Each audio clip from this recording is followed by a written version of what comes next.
Hello, my fellow Westorians. Welcome back to Valar Rereadis. It's the first Sunday of 2022, and I'm already doing that thing that everybody does when the year changes. You know, I've noted the documents that we've got. I've got the first 3 Sundays worth of documents started, and they all say 2021 on them. Everyone, right? It's starting the year off in the past. But hey, we're looking in the past, so that's somewhat appropriate, isn't it? And as you may have heard from the chuckle there, we have our good friend Sean in the house, as per usual. And what are you drinking today, Sean? What's your first awkward live stream beverage of the year? Sean in the house beard. Yeah, that's true. Good call. This is the Naked Drink Green Machine, along with the Sparkling Ice Coconut Pineapple. Of course, with standard classic Mountain Dew. Standard classic Mountain Dew. Maybe one day we'll have to do a history of Mountain Dew instead of all this other stuff. I got my caffeine, I got my carbonation, I got my sugar, and I got my nutrients. What else do you want from a drink? What else do you want? Yeah. All right. Well, I'm really excited to be getting into this book. We love world building. George loves world building. It shows, it shines, and we'll hopefully pass that on to you all as well. As usual, we've got a little bit of note help from Nina, goodqueenally.tumblr.com with 1L. Check out her blog for more great information. There's a good post. Tumblr only has 1L? Right? Isn't that it is a surprise, isn't it? These alternate spellings really throw you sometimes. There's a post on her blog right now about matrilineal marriages. That's the most recent one as of when I wrote this down.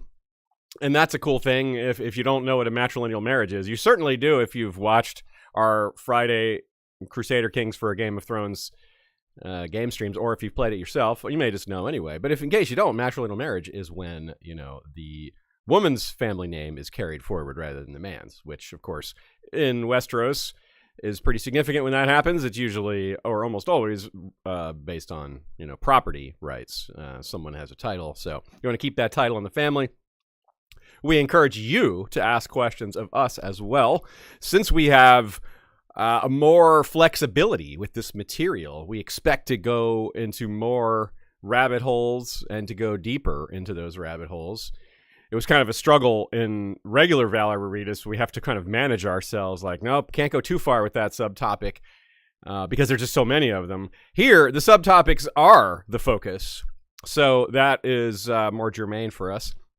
So there's lots of room for you all to ask questions, and we can go in a variety of directions. Sean, what is your, we could start off with just sort of your initial impression of this book. I don't know, have you read in any other fandom? Have you ever gone this deep into world building or read books like in Star Wars or anything like that? Have you ever done anything like this?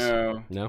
Maybe D&D if that counts, but that's all just kind of spread out world building in the first place. There's nothing central behind it either, you know. So, but that's like maybe the closest. And I almost, in fact, avoid that kind of thing when it comes to. I'm more into movies and nowadays even TV than I am books in the first place. Yeah. And I know a lot of times there is something that it was based on in the first place, or it was comic series. And to me, that's interesting and I appreciate it. But I just want to judge the movie on the movie. Yeah. I don't want to have to dig into this other stuff. And sometimes if I like it enough, and if you do dig into it, you gain extra insights. It's, you know, I don't want to be ignorant to all that. But I don't normally dive into it like I have with Game of Thrones. Yeah, and that's pretty. I think that's a pretty common attitude to have, and it probably would have been mine way in the past. I think it might be this world building, not this book specifically, because I got deep into the world building before this book came out. But because of this. Because of A Song of Ice and Fire, I think I learned to appreciate world building even more. I had already read The Silmarillion and a few other things. I think I have a more natural interest in such things. Like you, I played D&D, so that was maybe where it truly got started. But in terms of story, yeah, I think it's really George R. Martin that really took my love of world building to another level, and I appreciate it more when I'm reading it in other stories. And I'm a little more likely to delve into the behind-the-scenes world building than I used to be as well. And you see a lot more Sometimes of it. Go ahead. sometimes it can be frustrating because it's not consistent. Like Yeah. with Star Wars, for example, there's all sorts of novels that were written, you're talking like pre-nuquels, or I don't know how to Yeah. define the time period, but that books that had been written by just fans, it had been kind of accepted as canon, Yeah. but not necessarily. And then a lot of it was specifically abandoned. And it's almost frustrating when you do have sort of histories built up, even if it's only superficial or kind of to the side, to then have to like be told to ignore it now. Yeah. But that doesn't seem like it's happening with Game of Thrones. George is very consistent with what he's building and has a lot of control over it and is building on it more and more. Yeah, he's took control of it relatively early before it got out of control like it did with Star Wars. Like, no one wants that to happen again. Another thing is that I appreciate that's adjacent to world building, but is background research. I remember just in high school, a couple of thoughts about high school English classes that remind me of this process. One is that I had a teacher who, she wasn't like testing to see if we had read the books. Like, I think I brought this up before, that a lot of times the questions are like, what was the setting? What was the main character's name? But this teacher would ask questions like, where did the author grow up? Oh, She was expecting us to research the author and read other books by them. Of course we read this book, and that kind of affected me too. Just thinking about, like, we've even talked about, like, Martin would have gone through the Vietnam War, just things in his life and how that would permeate into what he's writing about. And so, in addition to like external world building resources, I do think it is worth considering what's going on in the author's life or in society at the time, parallels you can draw. And again, something I remember from doing research papers is you have to consider the source of whatever you're reading or researching about. And for this book specifically, that's a very interesting thing, even to think about how Martin, and I guess other people helped him write this too. They have to like have this truth, this actual world, and then also know how to present it from one perspective or another, which Martin's done throughout the course of the books. But this book is even another example, another angle of that. Yeah. So it's almost overwhelming with thoughts and ideas and considerations. I keep looking. I've got the book right next to me, looking down at it in awe. Like, never mind. Like you said, it's hard to know. I mean, we're probably going to default to just try to move through the book as it's presented. But every bit of it is so connected to other things within itself and within other books. Not to mention just like the tangents we could go on talking about the art. Yeah, that's true. I've come to appreciate audiobooks and especially as like a second listen or read or whatever. It's a good addition to the experience. But with this book, you really need to be looking at the pages and the art, and even though it's almost like the book itself almost has different authors, like the main text, but then he's like little added pieces. Anyway, I'm rambling a little bit, but to give you, you're basically asking my first impression. I'm overwhelmed. That's great. No, that was a great answer. I have a real quick question about the audiobook. Sure. Did they describe the art? No, the audiobook is unfortunate. Okay. You definitely miss a few things, even besides the art from the audiobook. For example, at some of y'all, if you've read it, you notice that it was originally dedicated to Robert, and then Robert's like erased, and it's Joffrey, and then Joffrey is erased, and it says Tommen. It just says the book is for Tommen in the audiobook. There's no indication that it used to be that little bit is lost in translation, so to speak. So that is too bad. But the art, of course, is the main thing you miss out on. But the art you can find online in different places. So at least a lot, I think most of it, or if not all of it. But so it is worth owning a copy of. It is a beautiful book. It's big, and it stands out on a bookshelf. It's really it's beefy.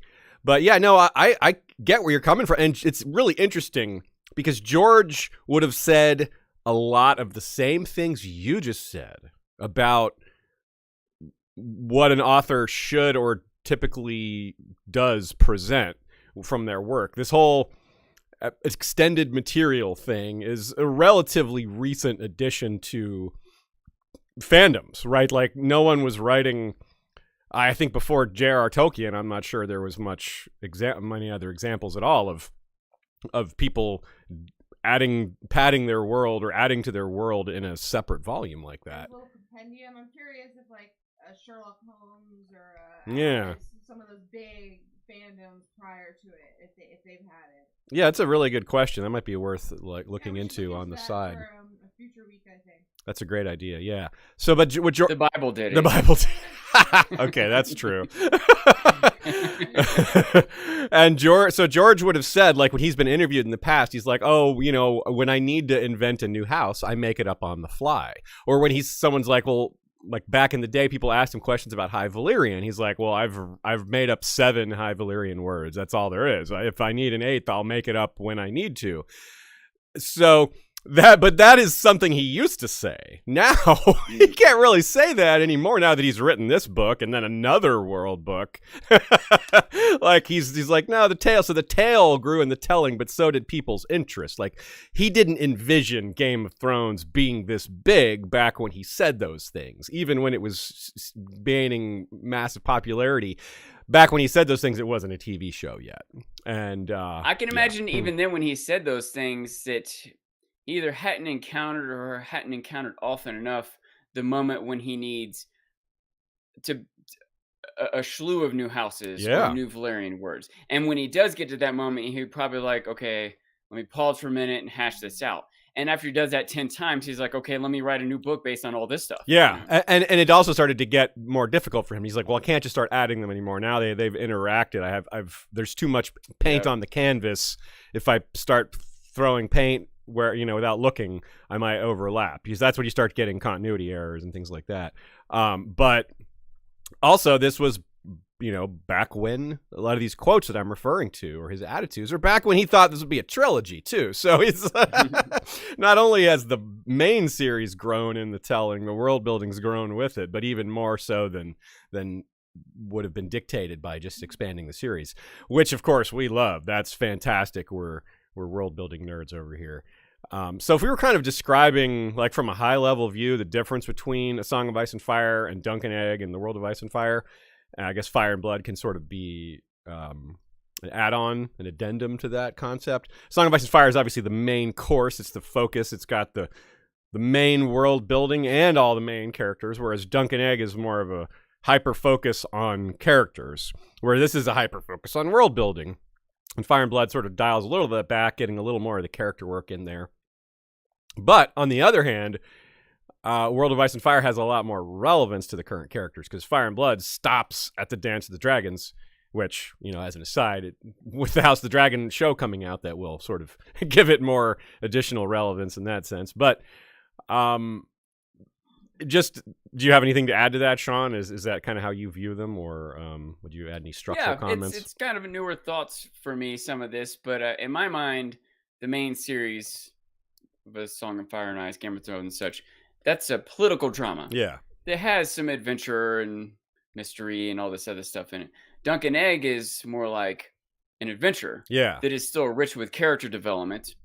And both of them are building a world that we have these other books that are also building the world. But the other books don't necessarily have the same sort of character development or political intrigue, etc. Another thing I'd like to add about world building is say just how much it's growing out in the world, how much more it's becoming a thing. Like you see bonus features on a lot of TV shows, like Wheel of Time's a good example of a current one, or The Witcher, where they just give you a few minutes of something, like as a side story. In the case of The Witcher, they've just started making more shows. In the case of Wheel of Time, they have like a feature with every episode that's like a little historical nugget where it's like a 5-minute film, a lot like the history and lore videos that we have for Game of Thrones. But they're The Boys is doing that also. By the very way, cool. They're doing a lot of little like side videos and short films and stuff like that. And I didn't think of it till just now, but do you know who I think should get a lot of credit for that? Who? Lost. Oh, Lost was doing that. And that was right. when the internet was kind of new and they were releasing information online that most people didn't even know what online meant, but I found out because of Lost, That's a great point. Yeah, I'm critical of Lost. I didn't finish it, but it did break some ground, and some of that ground is still, like you just said, this is a perfect example. It still does have an impact on things that are happening now. That's a great example. Yeah, it had all those flashbacks where you really got to know these characters and learning who they were and why they're where they at. And that's great. Yeah, like people really got into that. They liked that presentation. And I think you're right. That might be where a lot of other authors and showrunners took their cues and say, look, people are interested in expansion of not just the world, because really with Lost, it wasn't the world that was getting expanded. It was the characters. It was their backstories were getting filled in. In fact, you were specifically away from the current world building when you were delving into that, because it's like you're going far in the past before they were on the island or whatever. Although, just to be clear, though, I am talking. Everything you're saying is true, but they were releasing material outside the show. Oh, okay. I think I forgot about that. They were releasing information online that would, if you just watch the show, you would never get some of the information that they had also put out. Yeah, you're totally right. I do remember that now. They had like little, because you're right. That's why you mentioned the internet being young then, because going to a website for something was something that was coming on TV was like, a new concept, very new. That's very true. So here's a quick quote from Elio and Linda, who are the co-authors with George. We'll have a lot more to say about that. In fact, Elio himself will have more to say about that. He will be our guest in 2 weeks, and we'll get some more information from him on the writing process. But I wanted to sort of cap off this world-building talk and how much George loves it with this quote that just kind of expresses how much fun he was having with this. Paris told us that George was writing like a man possessed. Westeros was just coming to life in his head, and he would toss and turn at night with all sorts of ideas brewing, and then in the morning he was off immediately to his office to get these things down. The output and the rapidity of it was astonishing. So this is the same man that's like, I only write an extra house when I need to, or I only write the extra Valyrian word when I need to. So I wonder if it's... He didn't see how much need he had. Yeah. I wonder if part of it is I only write an extra house every 5 minutes, that's all. I wonder if part of it is that he just, now that it's so big and it's so not complete, but so full and over this, it's so much going on that it has its own life, and that makes it more fun for him to add to it. When it was newer and not fully fleshed out and so much darkness on the corners of the maps and so much things that weren't explained, maybe that was a big chore. But now that so much of that is done, I don't know, I'm just guessing, but something changed, right? Maybe a lot of something's changed. I wanted to say a couple more things, too, on this, if you don't mind. Absolutely, go for it.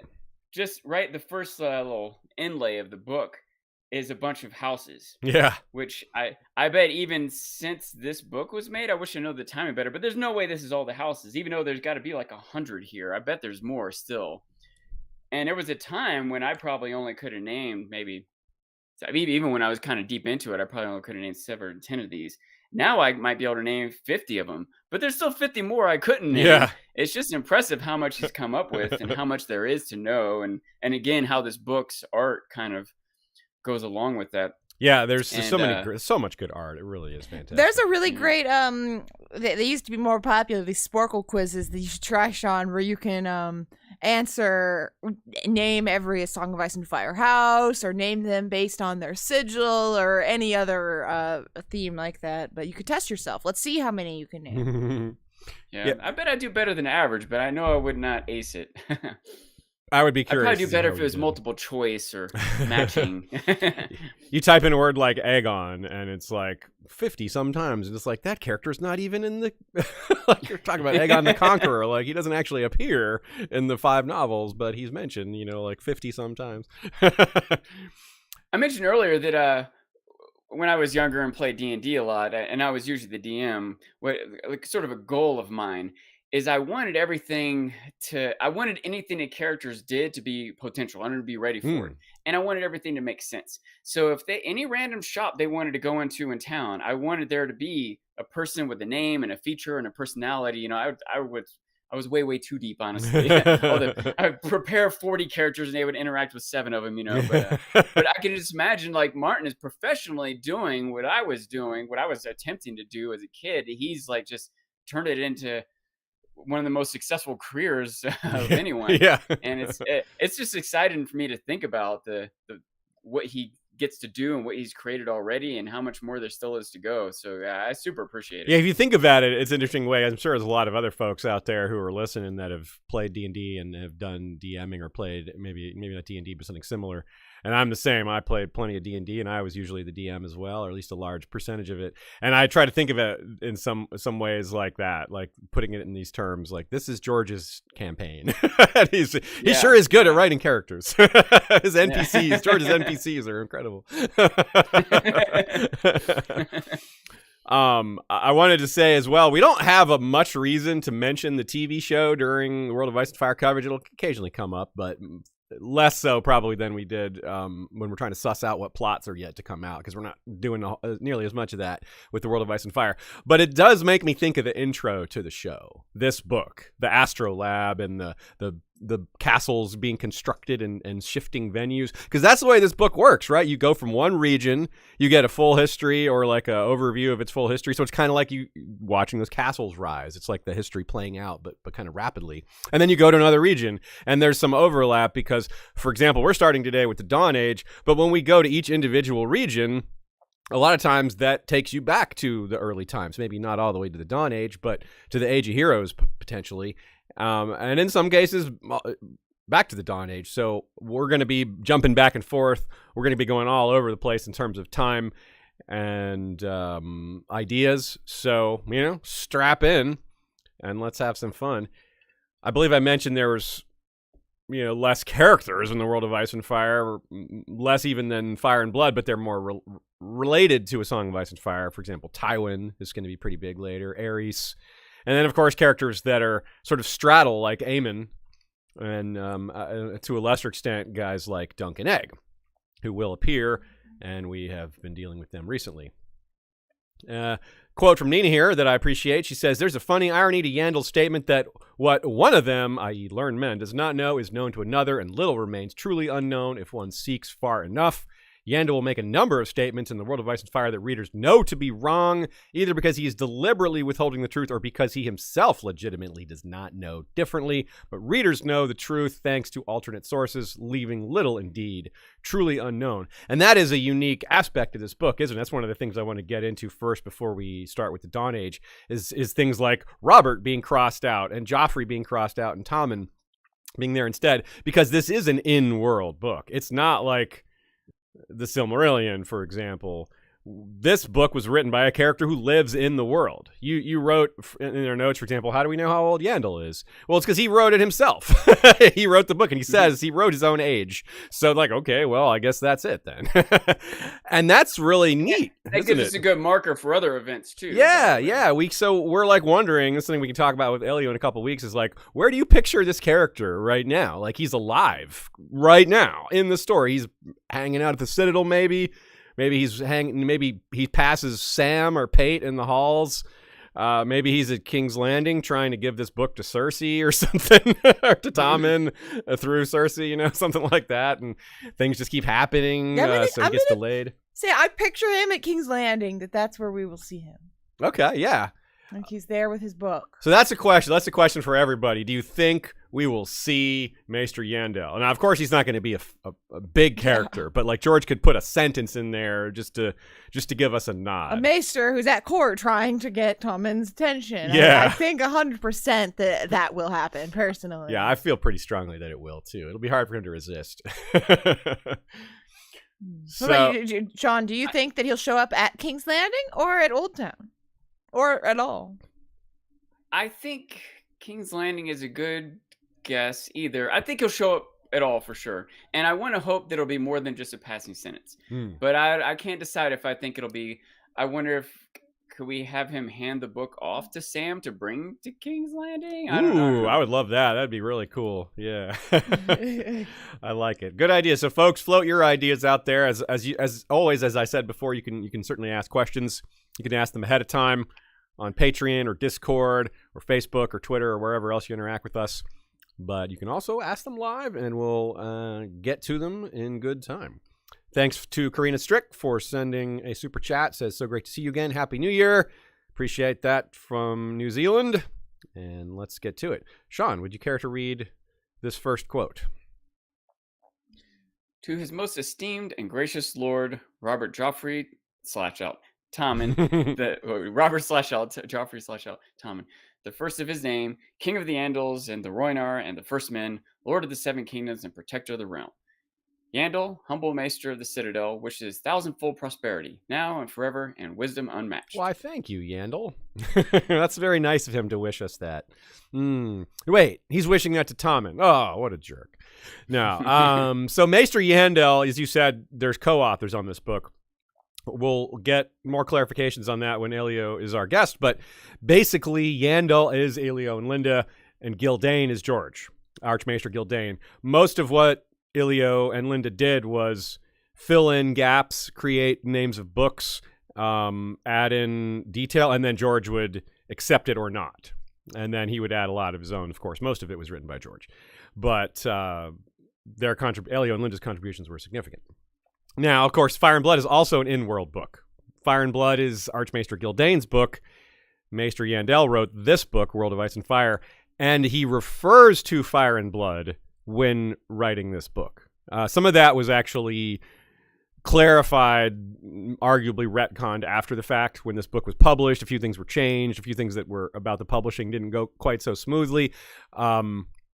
Some of the things they wanted to try maybe didn't work out so great, but nothing big, just small things. Like some of y'all may remember that they originally wanted to have ink blots on some of the stuff about Summerhall to make it look like it had been lost, like as a way to kind of playfully show that this information is missing. But the publishers nixed that idea because they said it would look like a real misprint. People are idiots. That's why. They're like, no, it'll like, actually look like legitimately think this. Yeah, people will think that it's yeah. So they scratched that idea, for example. So there were little things like that they wanted to try. They couldn't all do that. But it makes me think too, like as Nina pointed out, this book as an in-world source being presented to a king in power. Well, there's certain things he's just not going to say, right? He's not going to, for example, bring up the rumor that Tywin had a passageway to Chataya's. Like, that's not going to make the world book when that family's still in power and the author is standing there in front of the Iron Throne like, please take my book. Like, he's not going to put aggressively damning information about the ruling family in there. And that's realistic, isn't it, Sean? Yeah, there's several factors when you consider the source. One is that, whether or not the source, is trustworthy, like whether you can trust them to be honest about the facts. Yeah. Right? And there's going to be, sometimes someone might be blatantly lying, trying to cover something up. Sometimes someone might just be tactful, might omit certain things. But on top of that, they might just not know. Yeah. Right? They might have right. certain, and not in an insulting way, but they might just have certain ignorances. They weren't present for something, or they weren't told something, or they're not old enough to have experienced something, whatever it might be. Yeah, your example, Aziz, of Tywin's tunnel is a good one because both he doesn't know. Yandel would not know that. He doesn't even know it exists. But if he did know, he wouldn't share it. Yeah, so it's true. a case of both, but definitely he doesn't know. Very true. Or in like an obvious case where he says like, there's no giants anymore. It's like, well, we saw them. Yeah. See, by the way, we're going to get into all that later a bit more, but I think it's so interesting how Aemon reports all this Castle Black stuff. Like, there were Maesters there before. Were they not reporting? Yeah, it hasn't been like, I guess they haven't seen giants in a while, and so yeah, that's what I had to take from it, is that that they hadn't seen giants. And Marwyn also is like kind of makes that mention of how they don't really trust Aemon as part of why they so maybe like some of his words aren't getting disseminated to the rest of the Citadel. But yeah, you're right. That's a great example of how this applies to current stuff as well.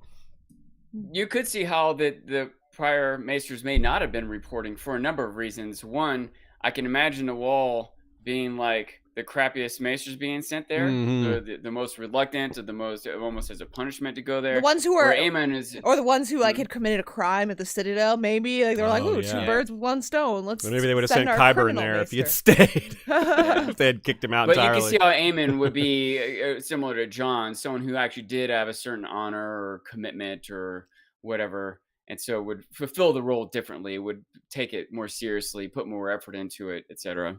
Yeah, I mean, for example, right now, like John wants Sam to train to be their maester, but like normally the Citadel would make that call, but who would they send? And this is a good opportunity for us to jump ahead a little bit to a question Nina proposed. It's like, how does this get chosen in general? Like, she says, I continue to be curious as to which maesters get sent to serve at castles and which maesters stay on as sort of as permanent scholars at the Citadel. Like Yandel's basically one of those. He says, Yandel even says he was, quote, blessed to continue at the Citadel to serve the Archmaesters and aid them in all that they did. And then it continues. But whether, Nina wonders, is that a great honor as he took it, or is it actually sort of a demotion? Is it like the difference between someone who, just stays in grad school forever, which isn't necessarily a bad thing, but right, is that the equivalent here, where he's just kind of sort of permanently in academia rather than going out into the world and teaching and doing stuff? I'm not sure, but I lean that way, that he sees it as an honor, but maybe socially it's seen otherwise by some people. Now, of course, that's in the eye of the beholder, but judging by what Westerosi might think, in other words, he might not see it the way other people do. Yeah, like if he were to have asked the council, the Archmaesters, what his placement, could be, I think he would have asked to stay at the Citadel. I think you're probably right, yeah. But they might have also chosen that because they knew that he wasn't well suited to other postings. Yeah, he might just be a super scholar and not as broadly skilled. Like he may stink at healing, and like maesters have to have a broad skill set to serve at a castle. So maybe he's just like, I'm really good at history, but I'm not that good at anything else. Yeah, whereas I think there likely were other maesters who like dreamed about a posting at a nice castle and a nice place, and instead they just had to stay at the Citadel, or they got sent to like, Fair Isle or something, and they wanted to be, in King's Landing. Yeah, it's really interesting to think about, because sometimes maesters maybe leave a castle to go back and become an archmaester, but it seems like that would be rare, because if you're studying in a castle, how are you able to really focus on one topic? Like the Archmaester of Healing, for example, that's the guy that found Archmaester Edgerin is the one who found Yandel when he was just a baby. He was the Archmaester of Healing, which is the silver ring, rod, and mask. Now, how is it that you become an expert at healing if you're off serving in a castle? Seems like you would have to be studying at the Citadel to really maximize your potential there. On the other hand, if you're out in the field, you might get more hands-on experience with healing and things like that. So I don't know. It's subject matter dependent, I think, in some cases. It might depend a lot on which castle you go to. Bigger castles of bigger houses might have multiple maesters. Yeah. And so you might get training from them or get time to focus on one thing or another. Some might be involved in more wars, and so you get more hands-on experience with healing, but maybe less with history, but etc. I can see it going a lot of ways, like especially when I think in terms of like a military career. There are some like cush jobs, right, where you're in an office with an air conditioner, maybe you're even in Hawaii or San Diego or something, whereas someone else gets sent off to Iraq or Korea. But which one do you think is more likely to get promoted? One person might spend a year or two in nicer conditions, but the other one is building the resume better. And so sometimes it's almost a punishment to get the quote unquote nicer job. Yeah. When you think about the long term. And this maester's still young, right? If I'm right, he's only 19 or 20. Well, now he was born in 272, and now it's about the year 300 to 301. So he's about 28, 29 now. Okay. And so I can imagine through his life, he might change his opinion. He might realize after a certain amount of time at the Citadel, he's like, I really need to go get some real world experience if I want to progress. But he also might not be ambitious. He might be happy just to have his nose buried in books and doesn't want to become an Archmaester or whatever. So you can also imagine, in addition to like what might be good for a career or what one individual might want, or even what the castle or a house or a citadel might need, on top of all that, there's a certain randomness to like who's available right now, who got sick or who's up next, or et cetera, et cetera. So there's, who knows? You can imagine Mark could probably write a whole book about the Citadel Maesters and their adventures. That would be fun if he did. Intrigue. Yeah, and he's clearly inspired by this process. Not Martin. Well, yes, also Martin, but Yandel of because he writes that preface as part of his preface that we're actually have a section later in this episode for us to talk about that, or maybe at the beginning of next time, depending. But he's just enthralled by the process. He loves the idea of teaching. He thinks it's a noble goal to teach what there is to be taught and to have that be spread to as many people as possible. Like, remember, he dreams of it being read to poorer families. Like, I think part of his ideal here is to let knowledge spread farther than the Citadel.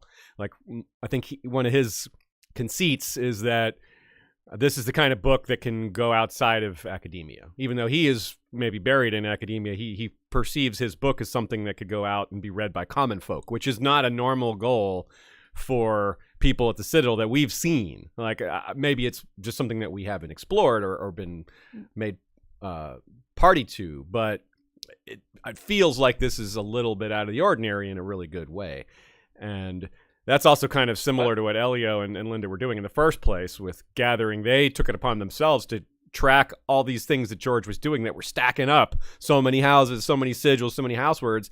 Eventually, he started using them as a source. But like, hey, what color eyes did this character have? And they would be able to look it up for him. That's what we were talking before, where it starts to be too much for him to remember it all. But yeah, like Yandel, they wanted to make it accessible to the common folk, to the average person. There's a bunch of other people who care. We can't, and not everyone looks up the wiki or is able to use search advice in Fire. Some people, they just want a compendium book that they can read to their poor wife. And that's kind of what we're doing with this podcast, right? We gather a lot of the different sub-stories, the stories between the lines, and expand on them and make them more presentable than the way they're presented in the books, because in the books they're subtle, they're under the radar, they're scattered throughout the text. So, yeah. I just want to we all love that same stuff. Can I bring something up from the chat that Joe Absolutely. Magician brought up? Vagon Targaryen, who refused to rejoin the royal family at all costs and stayed buried in his books forever. That people refuse posts.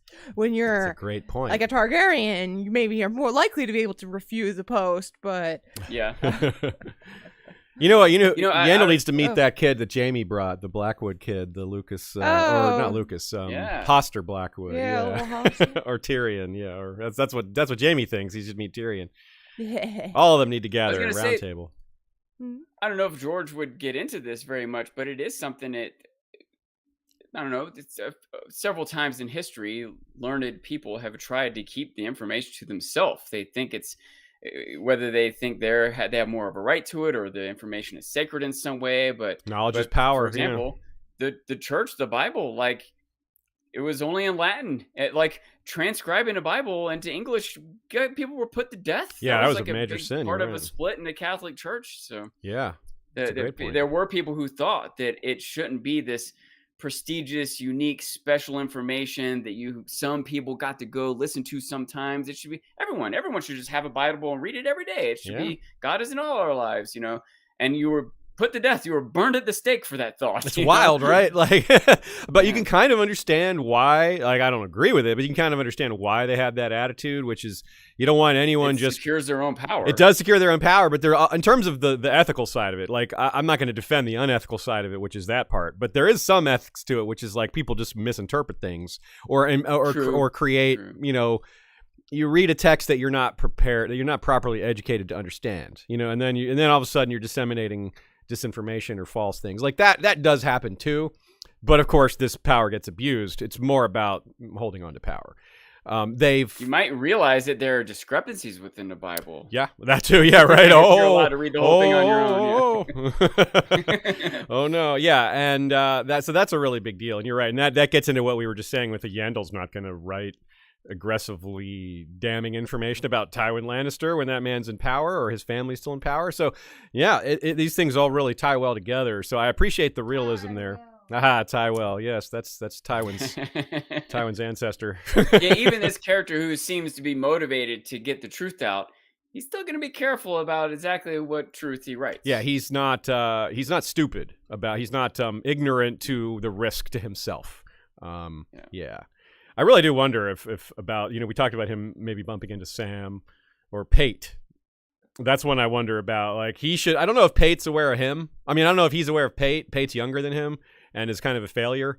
Yandel is like the a guy in a similar situation that actually rose out of it. Like, there's probably lots of servants at the Citadel that came about in a way sort of like Yandel, not necessarily left there as an infant, because Pate came when he was about 13, but meaning they go there or are left there or given over and expected to just be a servant. There's lots of servants at the Citadel, and that's what Yandel was probably expected to be, but he had a talent that most people aren't going to have, and he was able to luckily get rescued from that life.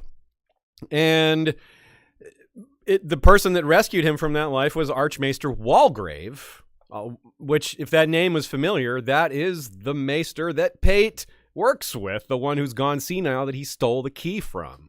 So obviously this was before he went senile, because Yandel says that Walgrave taught him how to write. So he's the man that made all this possible, or at least was a crucial step along the way in making the World of Ice and Fire happen in World. So that's a pretty big deal. And just like you said, Sean, the fact that we know when he was born allows us to place context around his life. He's 1 year older than Tyrion, and he was born the same year as Tysha, because Tysha and Tyrion are close in age. This is also in that short span where Aerys and Rhaella were just losing kids left and right. They would have a child, it would die. They would have a child, it would die. They lost like 4 or 5 kids in a few years. So one of those kids was born this year. It was one of the Aegons. So when the Defiance of Duskendale broke out, which was sort of Aerys' mania had really been building to that point, his paranoia and all these dead children of his were really, that's not going to help. Yandel was 5 when the Defiance of Duskendale broke out, and thus he was 10 when Robert's Rebellion broke out. So if he had just been a few years older, he would have probably been drafted or levied to fight in it. And then, of course, that was the fate of an awful lot of people. Robert's Rebellion wasn't very long, only about a year. But yeah, Old Town and the Citadel weren't terribly impacted by the war, relatively speaking. Like, the war didn't come there, but there were certainly men drafted from there, like the common folk were taken and sent off to war. So yeah, I mean, that could have been Yandel's fate, but it wasn't. A couple other Yet. Yeah, I mean, yeah, maybe we'll see. Yeah, since he's still Story's not alive, over. you're right. Since he's still out there. So there's 3 other Archmaesters I want to mention real quick. We mentioned Walgrave and how he taught Yandel how to write, but we also have Gildane, who is George R. R. Martin directly. He's probably the Archmaester of history, which is copper. So that's why he's got this connection to Yandel, who was almost certainly has a copper link. Maybe no other links, but probably has a few. So again, I'll say Gildane wrote Fire and Blood in World. And originally it was that Gildane died in Summerhall. But in order to make things line up better, they actually changed that. George changed it to he survived Summerhall and died early in the reign of Robert's reign. That way, Gildane was able to personally give Yandel permission to use his books. And that way, Gildane's work would be complete. Because Gildane did a work of the Targaryens. And if you have Gildane dying in Summerhall, then you have to have some other author write about the rest of Jaehaerys and Aerys. By having Gildane live through the whole Targaryen reign, he's able to have written a full reign of the Targaryens.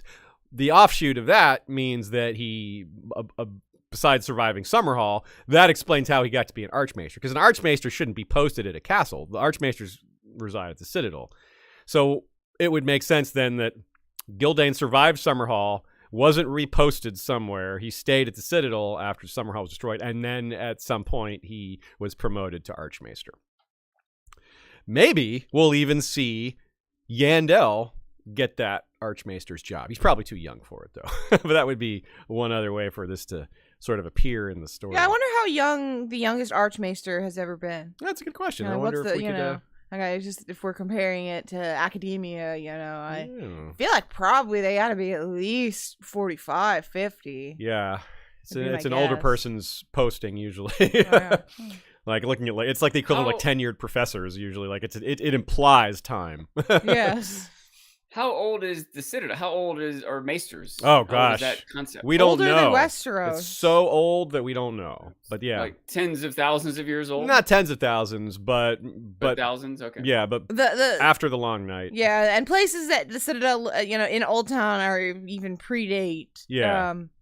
The Maesters and the Citadel. So There was learning established there before it was called the Citadel. There was a king, I think it was Periston, who specifically wanted to. He got the idea to, like, an early idea of university, of that concept, and was like he spent his wealth or some of it in recruiting people to come and establish a center of learning that eventually grew into the Citadel. So it's kind of hard to say exactly.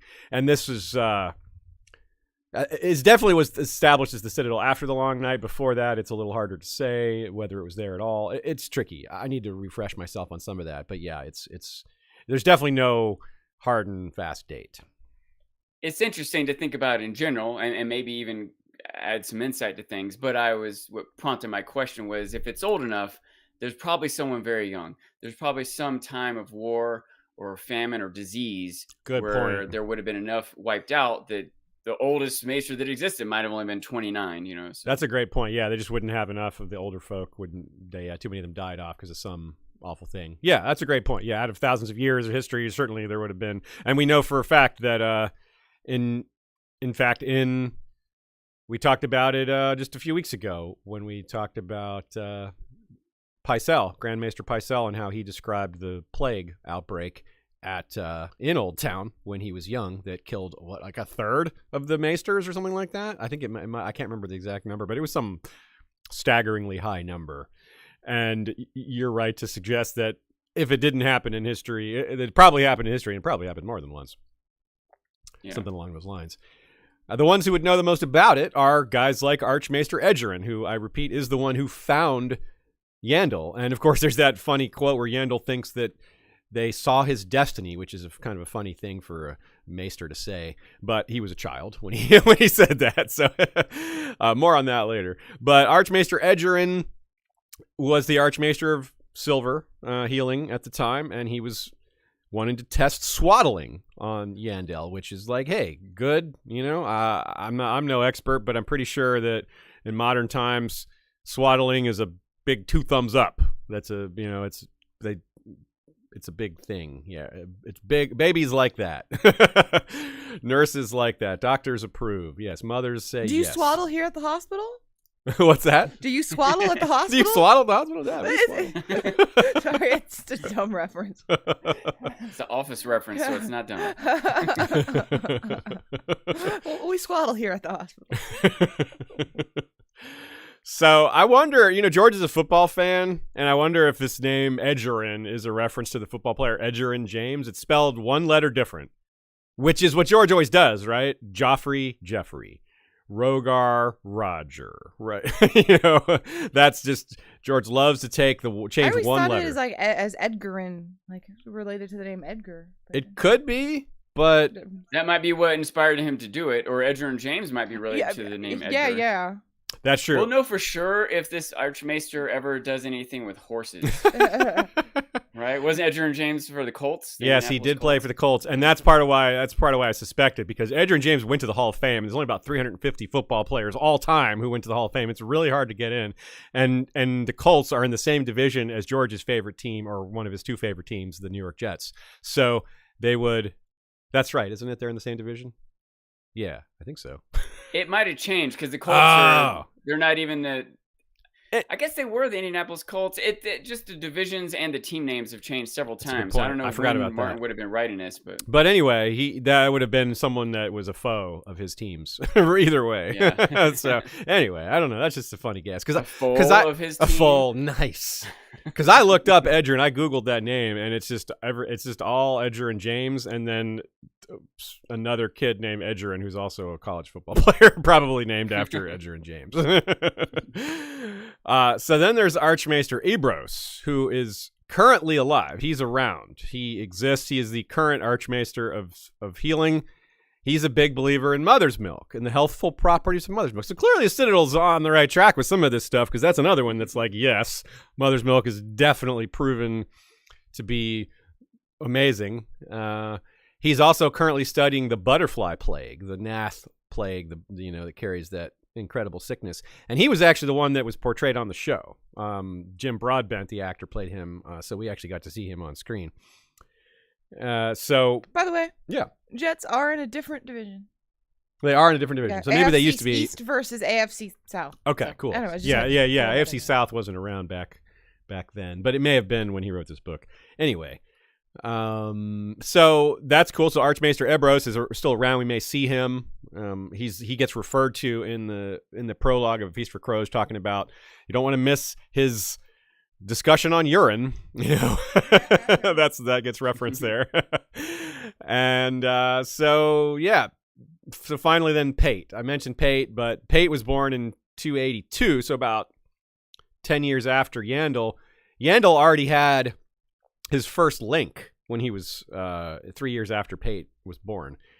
And Pate earns no links in 5 years. So yeah, that's why I think maybe Yandel doesn't know Pate, because Pate isn't a standout. Oh, they might, because he's with Walgrave, and Yandel has a fondness for Walgrave being the one who taught him how to write and all that. But it's more likely that Pate is aware of Yandel than the other way around. All right. So let's talk about the reverse of this in-world knowledge, which is that there's so many things that normally we have a book that's presented as from a narrator's perspective, which this isn't. It feels that way because that's what we're used to with books like this. But right away, we learn things. We're presented with information that this Maester/author doesn't know things that we know better. And there's two main categorizations, I would say, and I'm definitely open to hearing other ways of categorizing this or managing it. One is that just the straightforward one, like we mentioned, like the giants. He says giants are extinct. We know that's false. There's a lot of other examples like that.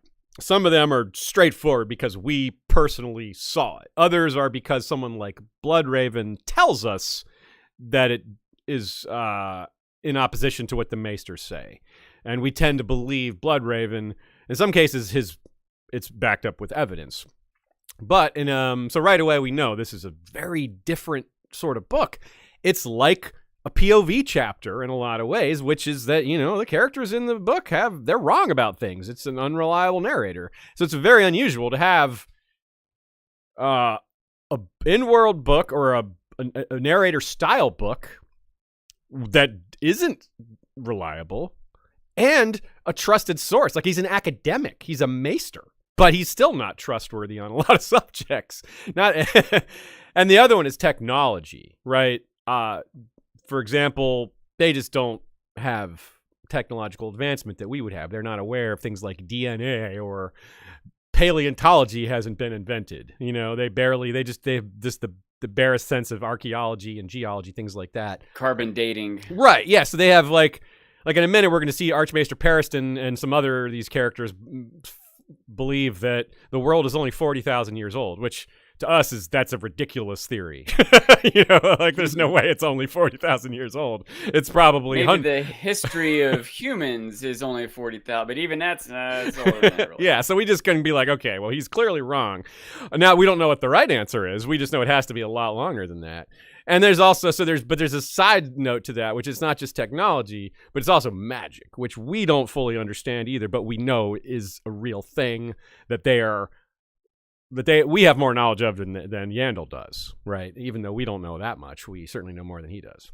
He thinks it's pretty much gone, and you wonder about that. Like, this is maybe is George making a statement on people who are a little too buried in books and not out in the real world? Because Yandel didn't go personally verify that. Yandel didn't go north and check to see the giants are gone. He just referred to other sources. He just was like, okay, well, the Citadel thinks giants are extinct. I accept that. So that's realistic. There's a lot of real world sources that we use that we know are probably wrong, but we just don't have another source. There's no one else. Yeah. There's no other source ever on certain historical topics. And we can say, this guy's wrong about a lot of things. He's probably wrong about this, but we have nothing to contradict it. And that's just the reality of it. We just don't have the answers. Sometimes things do come along, a lot of times because of technology, that do contradict it. we're still reluctant to accept it. Yeah, we're still reluctant to true. change what we believed for generations. That's So. a very good point. Yeah, like it's one thing for the academics to accept it. It's another thing for the rest of the world to let that sink in. Especially when you have things like religion that disagree with findings that can get real problematic. Can I say? Or even to disseminate the information. Yeah. Like nowadays, if academics discover something, they type articles on the internet, it spreads, everyone knows. There might be some debate or some disagreement, but at least the information gets out to everyone almost immediately. Yeah. But even 50 years ago in our world, I think how long it would take before some discovery some scientists made before it's like in a classroom for students to learn, you know? Or some big money interest buries it, you know? Yeah. I wanted to say I learned a weird thing on Twitter, just slightly related, which is that basically because it was too hard to keep the records, people who keep thoroughbred horses, they just decided to go with one birthday.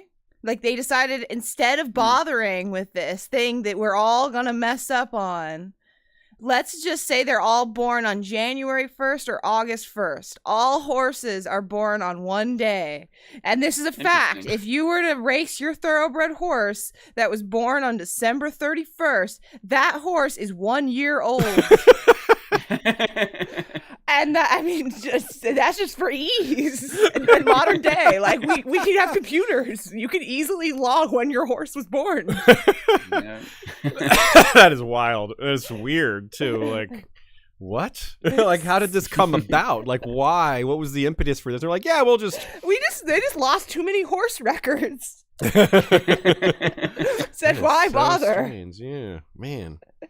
I don't get it. Yeah, like even in world, there's a debate. It doesn't come up very much, but how do you date the conquest? Like the conquest didn't happen in one day, but we have Aegon's conquest is like day one, Aegon, the year one, but the conquest took several years.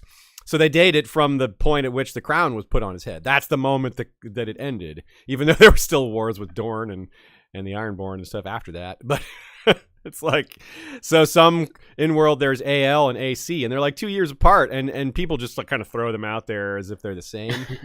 And it's not really worth it to correct. It's like, no, that's AL, not AC. Like you really sound like a jerk if you're going to go around like getting hung up on that. Like, yeah, but what's the difference? Like, well, I don't know, actually. I mean, the fundamental difference. The less difference it makes. Yeah, exactly. It's not like, well, is Aemon 100 or 102? No, just kidding. He's 102. No, he's. But yeah, so these things, yeah, there's a lot of things like that. Like in the world, like for example, AD and BC, like before COVID. Yeah, there's a new BC now. That's so true. It is the biggest world-changing event, probably, at least in terms of like something that affects everyone. You know. But the reason I brought that up is because like BC is like that's obviously from a Christian perspective. Like a lot of historians just use that date even outside of the West. But some of them don't. I mean, the Chinese New Year's not in the same date as our New Year, and there's other New Years that are different. Like, I mean, that's why they went to Common Era, BCE and CE. That's what they teach you to use now, like in college. I mean, I use Common Era, not AD. Yeah, right. Which is a difference from when I was in college. We still used AD. I don't think we used CE in the 90s. I think it's more of a relative, like recently. I mean, I believe that I was in school when it changed. Oh, like, I'm pretty sure that when I was in elementary school, they taught us AD, and by the time I was in high school, it was CE. Yeah. That's really neat. So George is sort of weighing in on a lot of these subjects, sort of with subtlety, or in some cases more directly. Like, real history is fraught with some of the same problems. We have real sources that are bad. We have wonky dating problems like racehorses and AD and Common Era. And our friend Daniele Bellelli of History on Fire podcast, one time he made a really fantastic quote. I wish I had gotten the exact text. He talked about how so much of history is, like, people talk about only a fraction of history is recorded, but that's underselling it. It's a fraction of a fraction of a fraction of a fraction. Because like if you and I were to have a conversation, or three of us were to have a conversation offline, like not recorded, because this one's recorded, so it is being recorded. It is allegedly, theoretically, recorded for posterity. It's out there. But any other thing we say that's not recorded, it's pretty unimportant probably, but it is technically history. Like the kind of conversations that people are having anytime, right now. That's history. That's just lost history. You may not think of it that way, but it is, right? And so that's why when you frame it like that, you can see, yeah, wow, we have create recorded more almost history than we ever have. Yeah, there's just more people too. Yeah, because of that Just too. in the past few years, But just like in terms of like we communicate, we say more words now than we ever have because of using the internet. Like humanity has never communicated the way that we communicate now. Point. We've never created this much history. We've never destroyed this much history. Like think about something like Snapchat, Instagram stories, deleting your Twitter. Those are just gone constantly. We're just constantly losing history. There's never going to be a record of that. And and you're right. Even if you take out communication or verbal communication or the written word, I think it was like the year 2015 or 16. It was some breaking point recently where humans took more pictures in that year than they had taken in the entire history of the world before that. Yeah. And that's another thing. Like pictures are recorded. Like that is history that's being kept. Like that's a good example. Not all of them. Not all of them. I'm just saying there's a lot more of it. A lot of them are being deleted. You're right. But there's just more. I would tell you. I would guess that there are more photos and videos deleted than there are kept. Oh, I agree with you. I'm just saying that just the scale of how many that are kept gives you a sense of how many are lost. Yeah, it's like, oh my God, we have astronomical. trillions. That means there's numbers that we never even use. This Quadrillions, is my chance quintillions. to tell you all to please support the Internet Archive, the Wayback Machine. It is, I think, one of the most important things in all of humanity. Go check out the Internet Archive. Give them Yeah, in some terms money. of future humans, especially. You're right, Ashay. I totally agree with that. Yeah. So the ability to process all the history now is becoming as important as recording it. Yeah. There's so much. Right, of it. we don't understand history in ways that we probably will understand later. Like things that we call impossible right now might not always be so. Like right now, we're discovering lost ruins that people thought would have been lost forever because they didn't imagine the technology that would one day come to allow us to find it again. Like they're literally, literally is the right word. Taking trash dumps from ancient times and using radial carbon dating to find writing that's faded, like using laser technology to find faded writing from trash dumps from thousands of years ago. You know, like no one would have ever, like people in that time would not have, even the most like forward-thinking person would be like, one day they're going to be able to look in our trash and find out what, thousands of years from now. It's like, really? No, I don't know that. I give ancients a lot of credit for their imagination. I'm not sure anyone ever pictured that. One day they're gonna read the invisible ink on our dead trash. Like, really? Like that's DNA level stuff. There's some interesting stuff with people who are trying to store the human mind. Whoa. Not because they think that we can do it now. We can't interpret the mind now, but the idea that if you figure out the right way to store it, the technology will be such that in 100 years, you could decode the mind and read someone's mind. Whether you could replicate it or make a new person or what, the idea just that you could, with new technology, that we could read someone's mind. Just through them saving the right neurons or the right brain cells, etc. You're right. That's a really similar concept because it's like we know the data's there. We just can't read it. Yeah, we know it's there. Like it is there, you think. But it's a matter of like, well, what does the electricity in your brain, like if it's gone, is it gone and all that? And these are real companies that exist that you can invest in and all that that are doing this. Saving some brains. That's so neat. Yeah, it's like Futurama, right? Like every time we have these future I always think of Futurama and all those heads and body heads. Like, one day they'll be able to put those heads back on bodies. But should they? It's like the G.I. Joe, what was that plot line, G.I. Joe Serpentor, where they made the, I almost feel like we've even talked about this on the show before, where they had it was DNA of Genghis Khan, Alexander the Great, Napoleon. It was like all mixed together. And that was the plot where like Cobra was like running around all these tombs, gathering the DNA from all That was these. Serpentor, right? Yeah, Serpentor. Yeah, exactly. Yeah, it was pretty cool. It was neat. That was a cool idea for a comic book plot line. What if you could put the head of a walrus on the body of a sea lion?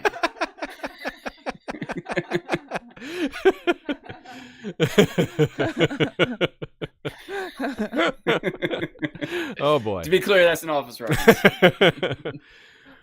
So getting back to this, unlike A Song of Ice and Fire or the real world, one thing that this book does for us, because of the wrong things, the things that the Maesters are wrong about, we can reverse engineer some of these things. What I mean by that is, for example, the book claims ravens could never actually speak.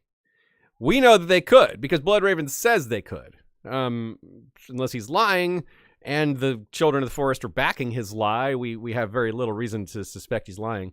So these Yandel is sometimes citing fringe beliefs or legendary beliefs that the Citadel doesn't really accept or thinks doesn't exist anymore. But we know for sure they're there. Yeah, and understandably, but we know that they're real. So, for example, they could bring up some issue. We need to be on the lookout for that all the way through this book. When Yandel brings up a supernatural topic in order to dismiss it, the fact that he's bringing it up at all indicates that there are people in the world of Westeros that do believe it. They may have a good reason for having believed that in the first place. It may be rooted in truth. There may be a grain of truth to those beliefs. So the raising of the issues only to dismiss them serves a great purpose, which is that maybe this shouldn't be dismissed. And sometimes they're wrong to a degree, right? For example, they dismiss Game Changers as stories that have grown in the telling, when we know that they're pretty accurate. But he says blood sacrifice used to, exist in the North as recently as 500 years ago. Well, that's not entirely wrong, but it's not entirely right either, because we've got reason to suspect it might still be going on, right? So that's a good example. Like, are the giants actually extinct? No, they're still around. This is a similar thing. It's had this saying things are gone that aren't gone. Premature declarations of extinction, and not just of beings, but of beliefs and supernatural concepts. What would you have anything to add to that, Sean? No, nothing particular. Okay, cool. So the what's interesting too is we see these fringe sources referred to, and we have prior knowledge of these fringe sources being accurate sources, like Septon Barth or Marwyn. So Yandel will say Septon Barth is wrong, but we're like, yeah, Septon Barth is probably right. So that's really fun. We'll have to keep an eye on that. We have to keep our alerts up, so to speak. So let's get into it. Let's start with the Dawn Age, shall we? We took a little longer to get to the Dawn Age than we thought, but we knew this wasn't unlikely to happen. We are welcoming of the rabbit holes of the discussions about the process of history and understanding. I thought that's exactly the kind of unscripted discussion I was hoping for, the one we just had, where all three of us were weighing in with some really important takes and personal experiences with our own things that we've seen out in the world that reflect this sort of thing. And then a lot of y'all in chat, and presumably some of y'all who are listening to this after the fact, will be able to weigh in as well. That's going to be what Valar Rereadis for the World of Ice and Fire is like, in addition to the stuff we haven't covered yet, which is actually getting in more directly with the text, which we're going to do right now. We could do some trading off of quote reading. You guys want to? Okay, so Shay, I'll read this one.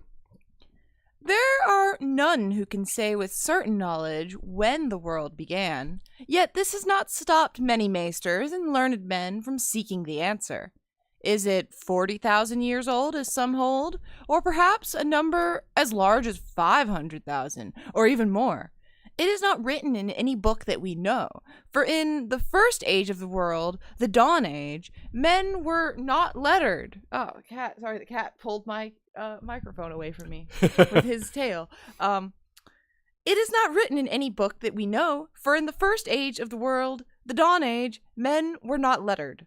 We can be certain that the world was far more primitive, however, a barbarous place of tribes living directly from the land, with no knowledge of the working of metal or the taming of beasts.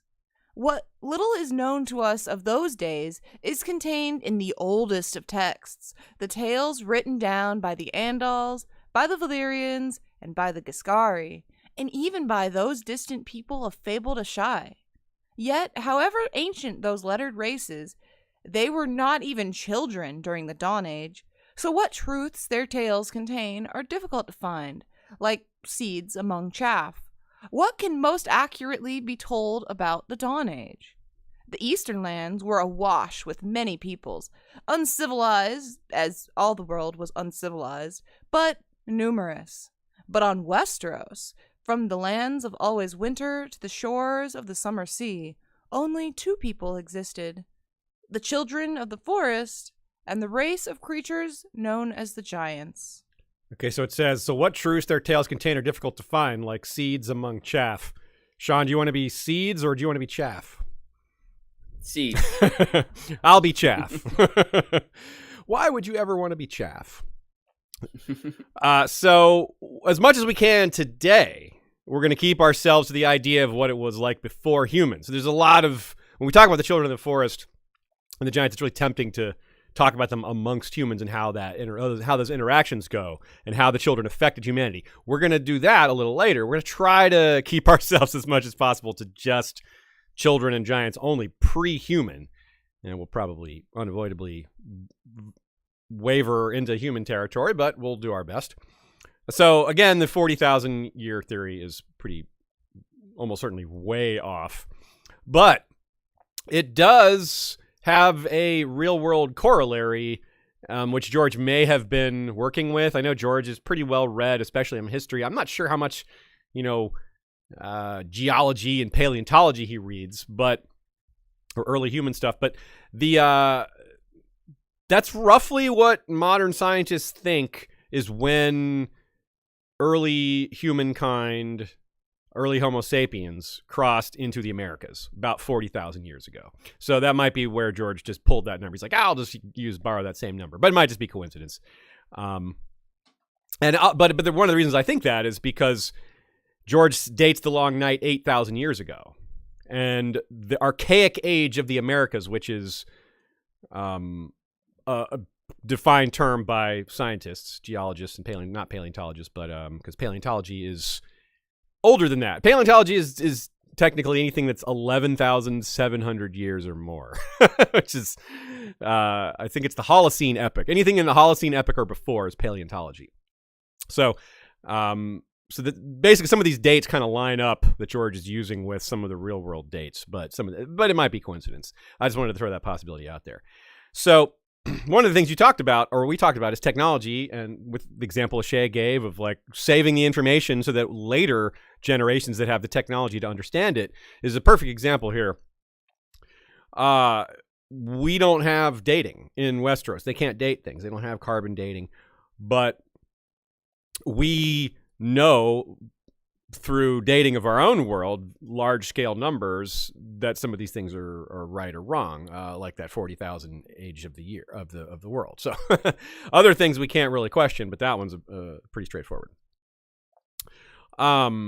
So one point I wanted to raise here as well is that this is just Westeros we're talking about. We're going to also be coming back to the Dawn Age when we talk about Essos, because the Dawn, as it says here, there were people already living in Essos before they were living in Westeros, which is part of why I liked using the Archaic Age and the 40,000 year date of early Homo sapiens crossing into the Americas, because that's similar to the concept of first men crossing the land bridge of Dorne into Westeros and then civilizing it and cultivating it from there.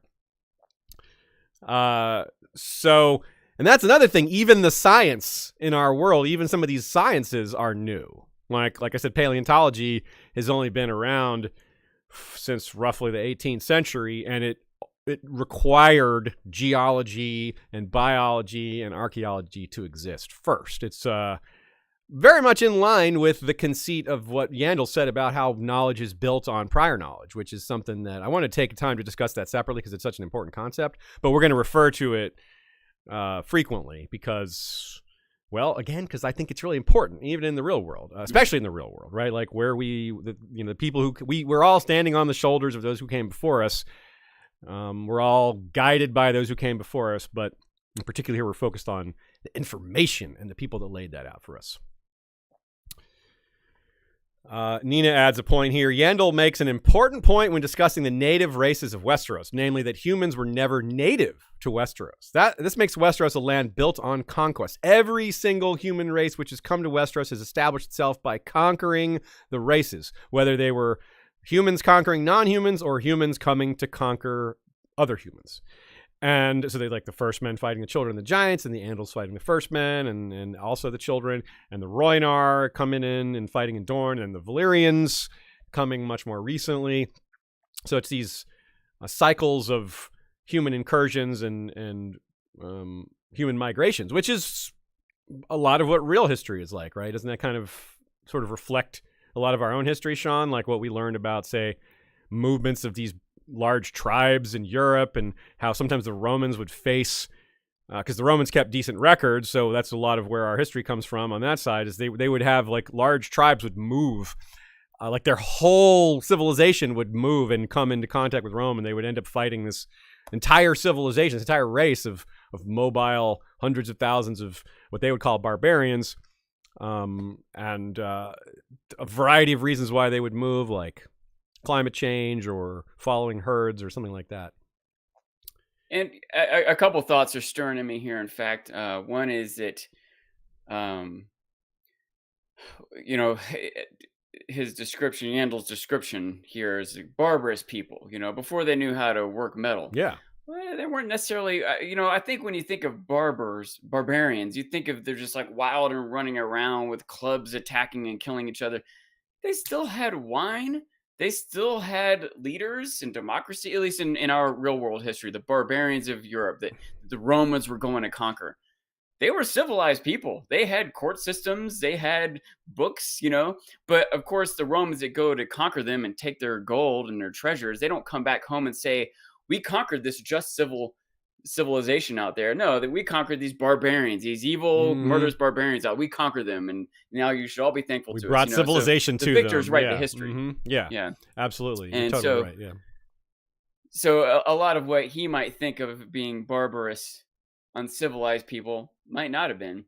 And I might get into this a little bit more, but think also of how history is first presented. New information is first presented. As we learn more and more, we have new perspectives on it. But when Europeans came to America, there were just savages in America. Well, now we know there were Aztecs and Sioux and Cherokee. They weren't just like these people. There were a bunch of different people. And that's probably true of children of men and giants also. Yeah. They probably weren't just giants. They're probably different factions, and whether it's based on geographical locations or cultural beliefs or whatever, they probably weren't all just a homogenous society that had the same ideas and opinions and technology and everything else. Yeah, and we see a tiny bit of that with the Children of the Forest.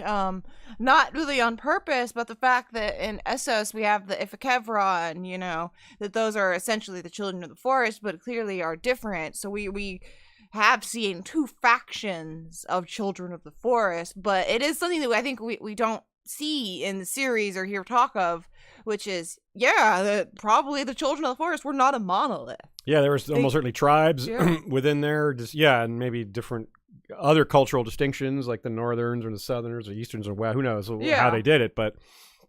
And they probably were there for centuries in different time periods. They're going to have gone through different alliances and wars and growths and absolutely failures and etc. So and it's just it's a lot of it is just perception. Like humans would say they're primitive because they didn't advance technologically, but at the same time they've got this like vast supernatural network that takes care of a lot of these things that would otherwise be perceived as needed.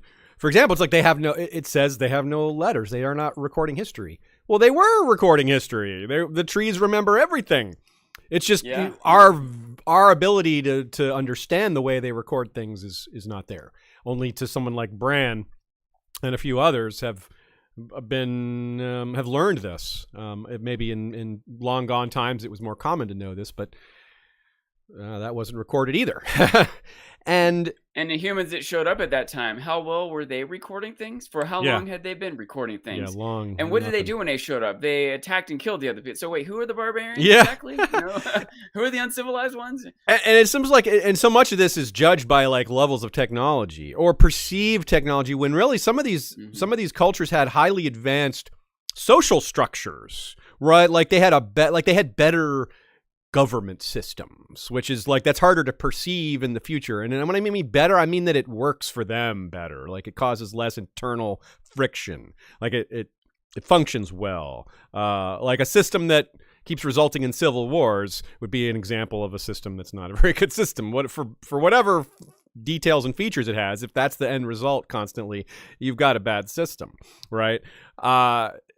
So, for example, a lot of these so-called barbarian tribes were way more advanced with gender equality, for example. But the Romans would specifically say that's backwards. They would specifically say this is a cultural backward thing. They're like, no, men should dominate women. When you have equality, that's regressive, which, of course, I don't think...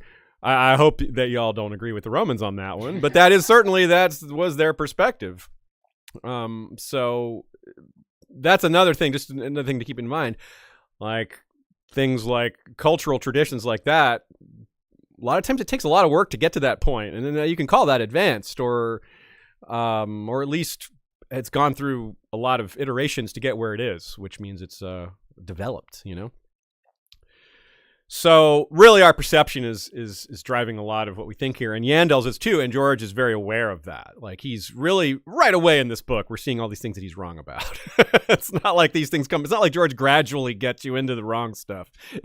He gets righter as he goes on because the dates get more close to recent, so he has more opportunity to have good sourcing.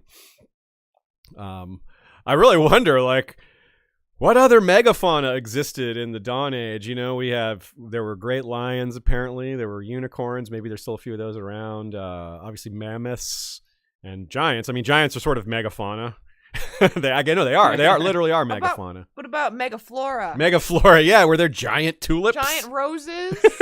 Yes, the golden roses of House Giant Tyrell potatoes. used to be giant potatoes. Whoa. Feed a whole family on one giant tater. The hobbits would love that. Nina mentions the sworn sword quote that refers to great elks of 20 hands or more, which That's a lot of hands that they have. yeah. How many fingers on all those hands? Their hands grew off their antlers.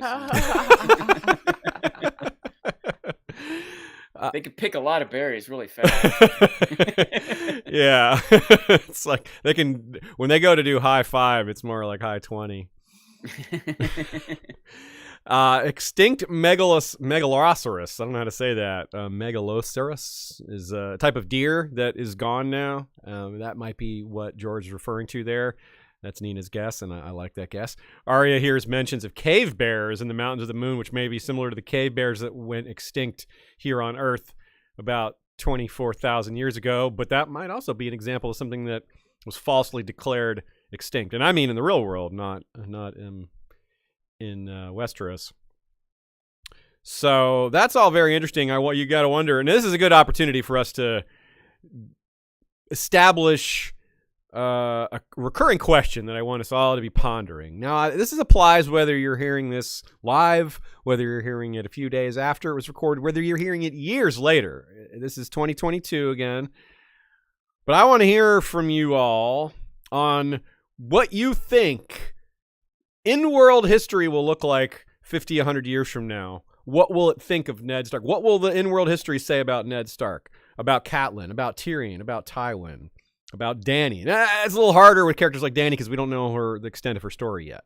But with someone like Ned who's passed, someone like Joffrey who's passed, someone like Robert who's passed, how is history going to remember them now? Like, what honest things will be written about Aerys now that the author is able to write, in a different way? Or what honest things will be written about Tywin in the future when the Lannisters are presumably out of power? So we don't have to answer that now, but think about it as we go through this book. Keep it in the back of your mind. And if you get ideas, send them our way in the live chat, through email, go to our Discord, tweet them at us. However you want to communicate it, we'd love to hear it. Another variable to that thought, Aziz, is how different do you think it will be? How differently will they be perceived in Westeros versus in Essos? Or in different parts of Westeros? The North versus the Iron Islands versus King's Landing, etc. That is an absolutely perfect point to add there. You're right, because the way Ned Stark is going to be remembered in the North is dramatically different than the way he will be remembered by more common histories, I suppose.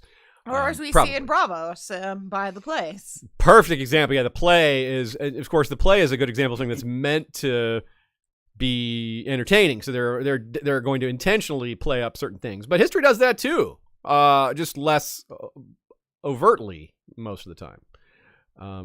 No, like if a history is really boring, no one reads it. So definitely there's, real world historical authors have, if there's two versions of a story and they're not sure which one's the real one, you might lean towards the more interesting one just because it's more interesting, and that is just, you do that enough times and, well, you may have diverted from the truth, but you wouldn't be able to tell. Now let's talk about giants for a minute. And we've got a whole episode on giants, so we're going to approach this a little differently and try not to have any overlap. But of course, there's plenty more things we could say about giants. The episode is called ...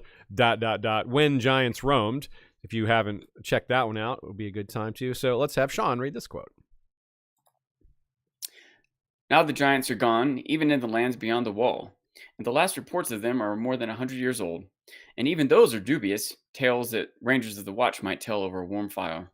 So a good example of the Maester bias here. That's a special sort of arrogance that George is having them project here. It's one thing to deny that something ever existed. Like, there's never been a rainbow dragon. There's been no sightings of that, so why would you assume it exists, right? But they admit it existed. They fully say, yes, these were real ones. But then they just insist it's extinct. Why would they not trust the Rangers' word here? The Rangers were probably almost certainly the primary source for the existence of giants in the first place. It's not like the Maesters go on rangings themselves, at least not that we know of. Maybe there were some exceptions out of all the many Maesters that have existed on the wall. There probably were a few that would go out there, but it's kind of odd. This is an example of something that has been a problem in every era in human history, is when people just don't listen to the experts. It's like the first-hand knowledge. Fair, there is reason for him to suspect them. You're right. Yes, you're right. There are. That they are more likely, as you just said, to tell the more interesting story. Yes. And B, in more recent times, they're not full of the most honorable people. Also true. Yeah, also true. And that applies to the real world. There's people, yes, it's true. Like there's an argument like, certain scientists will exaggerate their results to get more funding. Like that is a thing that happens, but like it's not necessarily, it shouldn't probably be where you start. And I can imagine, maybe like police informants who are addicted to crack cocaine. Like we'll try to get some information from them, but we maybe can't rely on it. You have to maybe try to corroborate it before you just fully accept it. Things like that. So, and that's the thing though. If you have multiple Rangers telling similar stories, then it's a lot harder to distrust it. But, but it's not clear which Rangers are being referred to and when they lived and all that. Now, bones by themselves are a big deal. Like you find bones, and nowadays, like comparative anatomy was the sort of the basis for where paleontology began. Like comparing like this thigh bone to that thigh bone and saying, is this the same species, or what does it have in common, and what else can we tell about it? And these are the kind of questions that scientists ask. Interestingly, we have some differences in the way bones work in George's world, which is maybe only limited to a few species. But for example, dragons, their bones are black because of high iron content.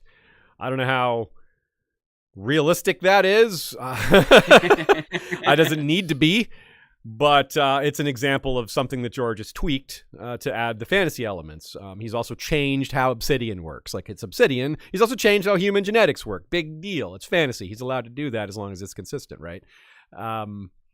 So that is it's like a kind of a fun rabbit hole to think about, like when fantasy archaeology actually happens in this setting at some point in the future, they have a different set of things to be working with, like, whoa, like, well, this is clearly a dragon because its bones are black.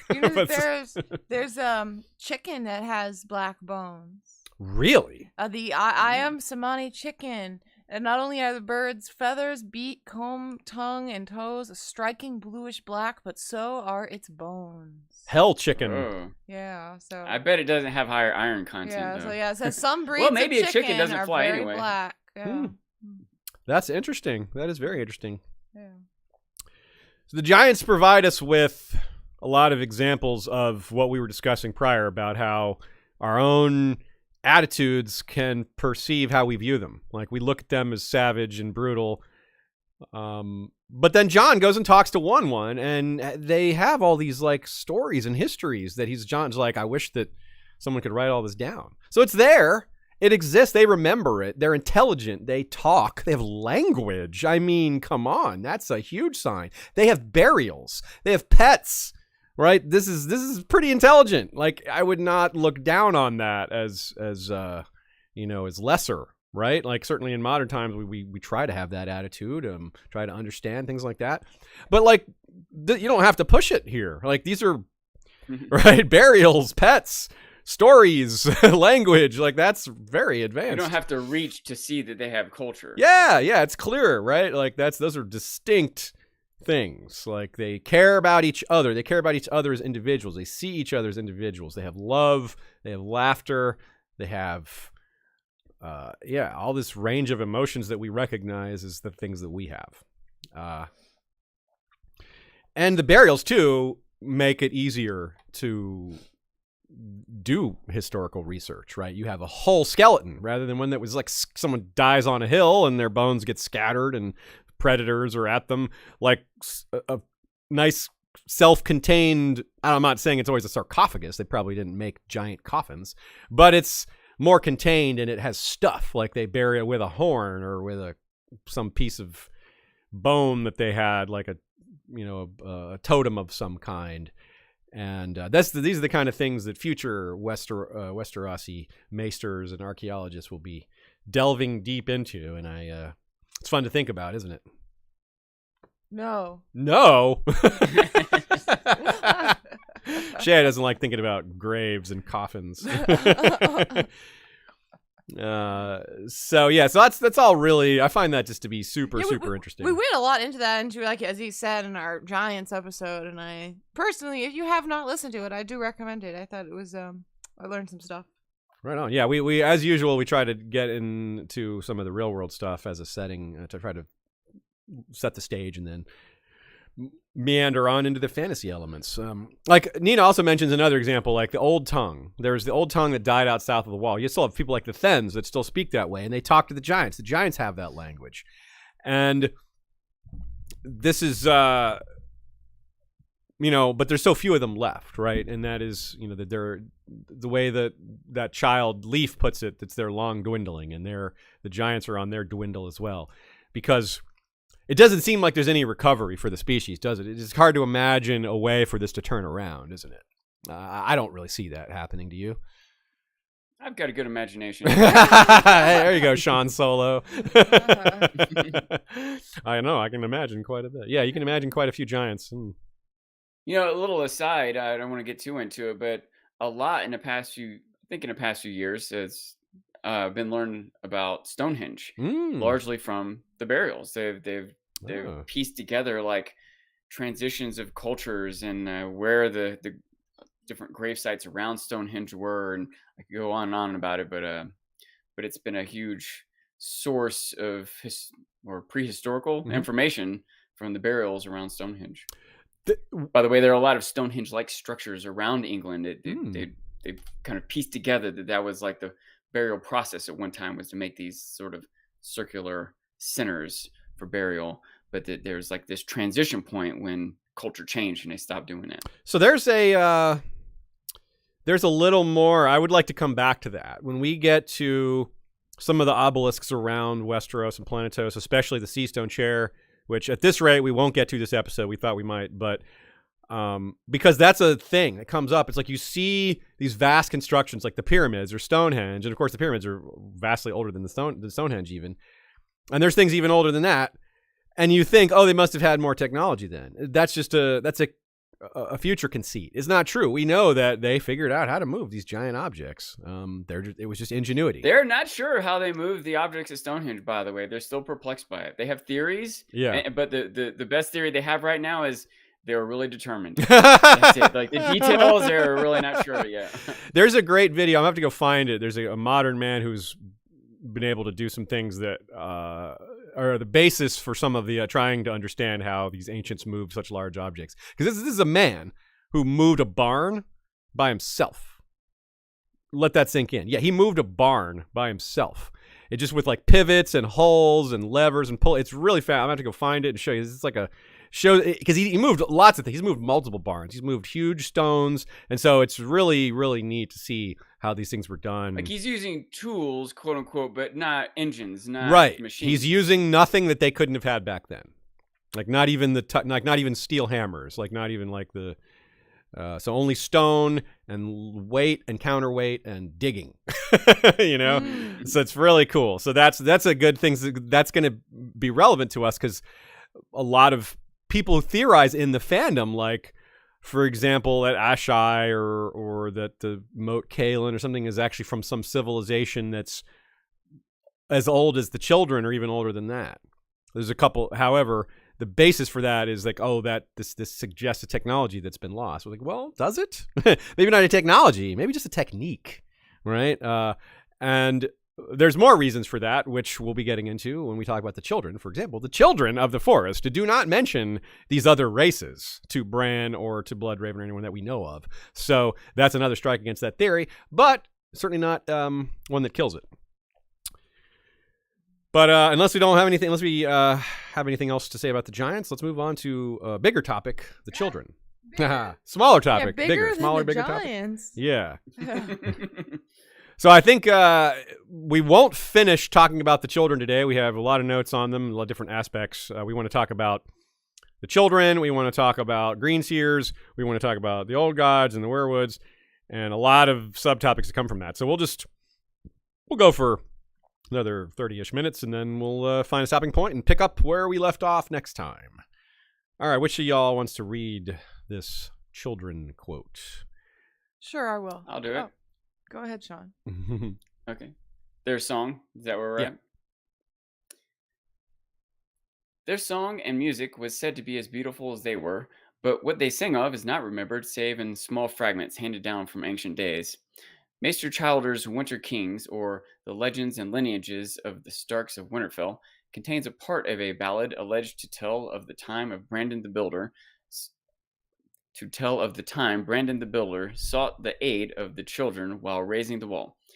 He was taken to a secret place to meet with them, but could not at first understand their speech, which he described as sounding like the songs of stones in a brook, or the wind through the leaves, or rain upon water. The manner in which Brandon learned to comprehend the speech of the children is a tale in itself and not worth repeating here. But it seems clear that their speech originated or drew inspiration from the sounds that they heard every day and probably shared much of its beauty. Not worth repeating here. Yeah, what do you mean not worth repeating here? Where else are you going to repeat it? Jerk, That's exactly Yandel, what we want you to repeat here.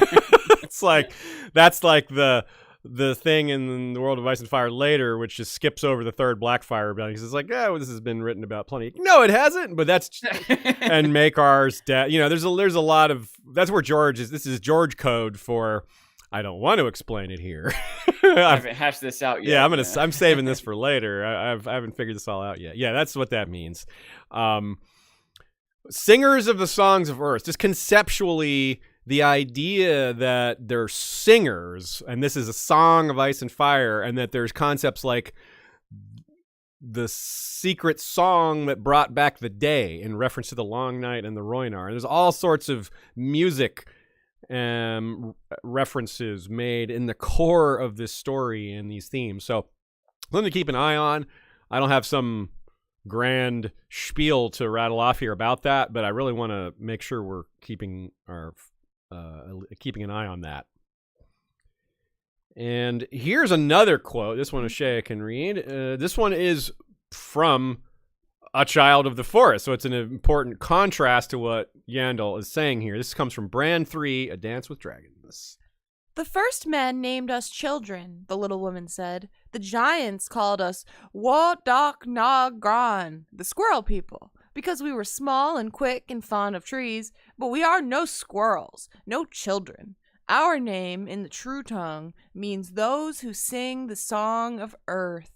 Before your old tongue was ever spoken, we had sung our songs 10,000 years. That's kind of what I mean when I'm saying there's some indirect counter evidence to other human species being around for things like the sea stone chair or these oily black substances, like super ancient. Like if it happened, it could have been long ago, but not as long ago as some theories would hold, because there just seems to be, from quotes like this, an indication that truly Westeros was free of humans for a very long time. Yeah, the sea stone chair, for example, could that have been Children of the Forest?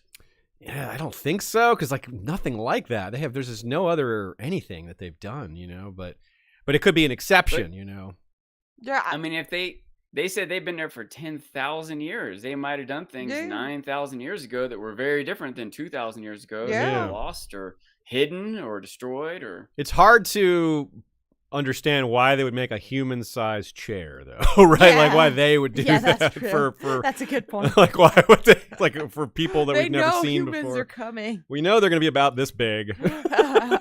It was a really big child of the forest. They're not all the same size. It's like We've made a lot of unusually sized things. I mean, that's true. There is a chair that I drive by sometimes that is out in someone's yard that is the size of a giant. Like, I'm telling you, you see that chair, it is made for a giant. Like, I literally marked it on Google Maps on my phone as like a point of interest because it's so unusually large of a chair.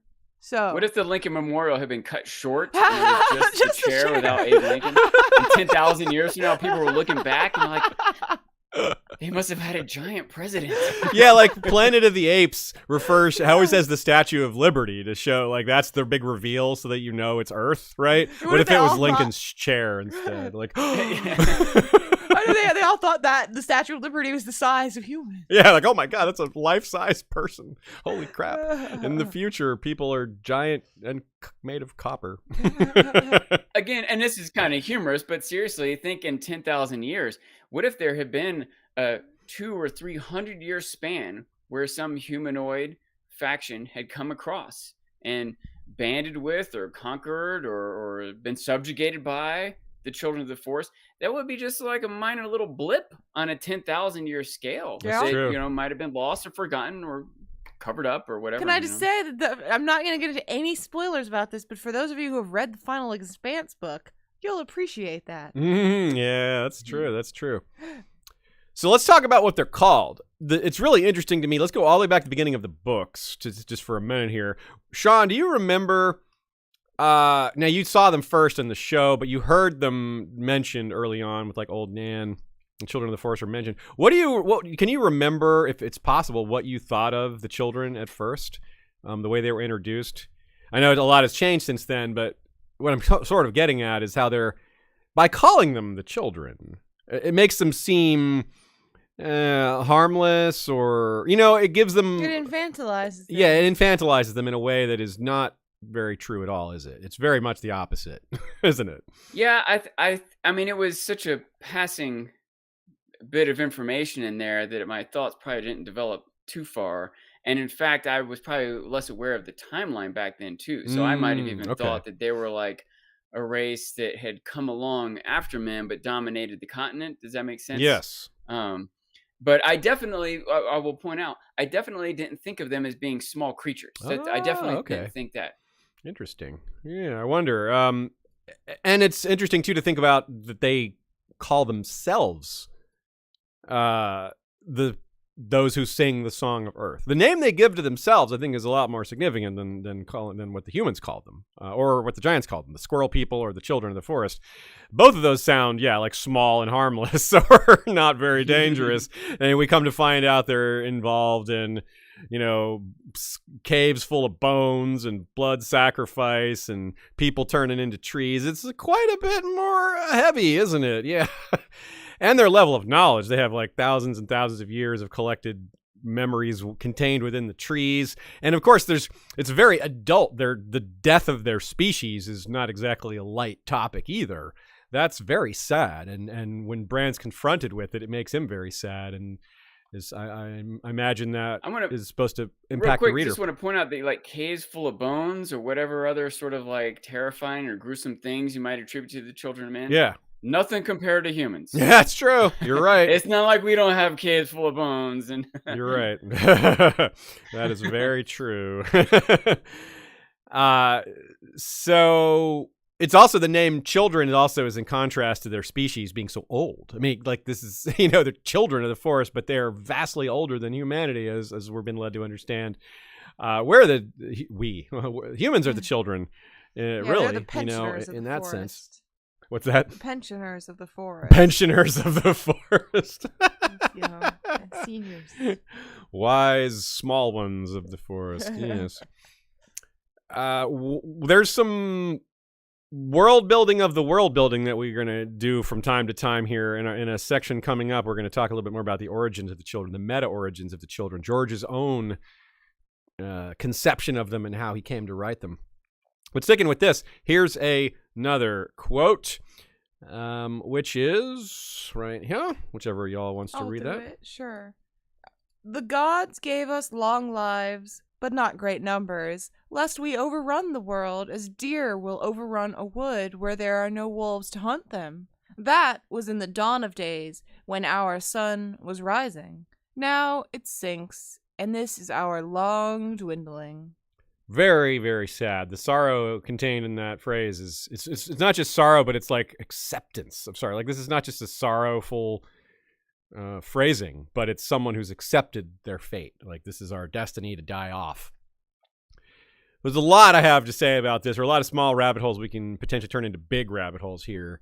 For example, the gods gave us long lives. Who are these gods? Are they, like we've always been wondering, they're the ones who introduced the humankind to the concept of the old gods.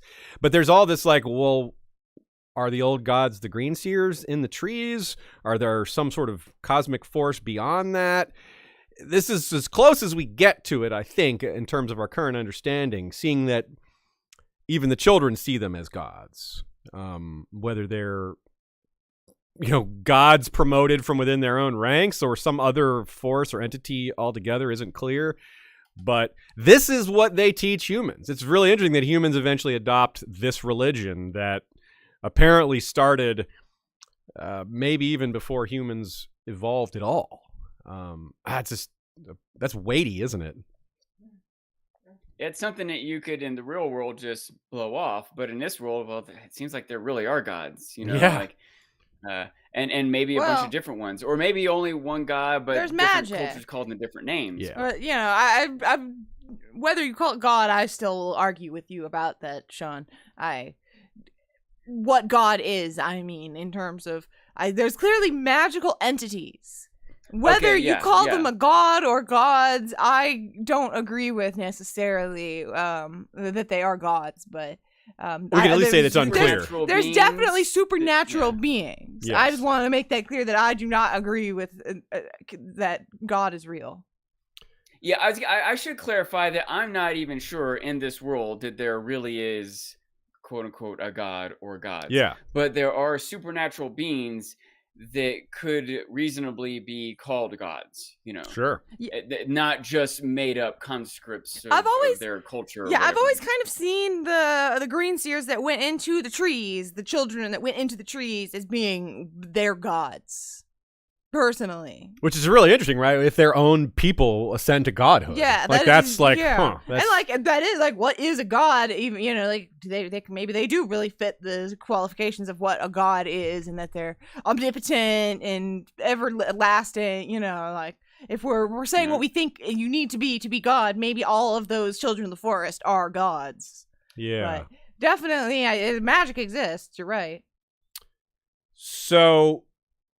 One thing that's interesting, too, is that they supposedly have, like, these, or at least access to magical energies, these powers, these gods, or whatever you want to call it.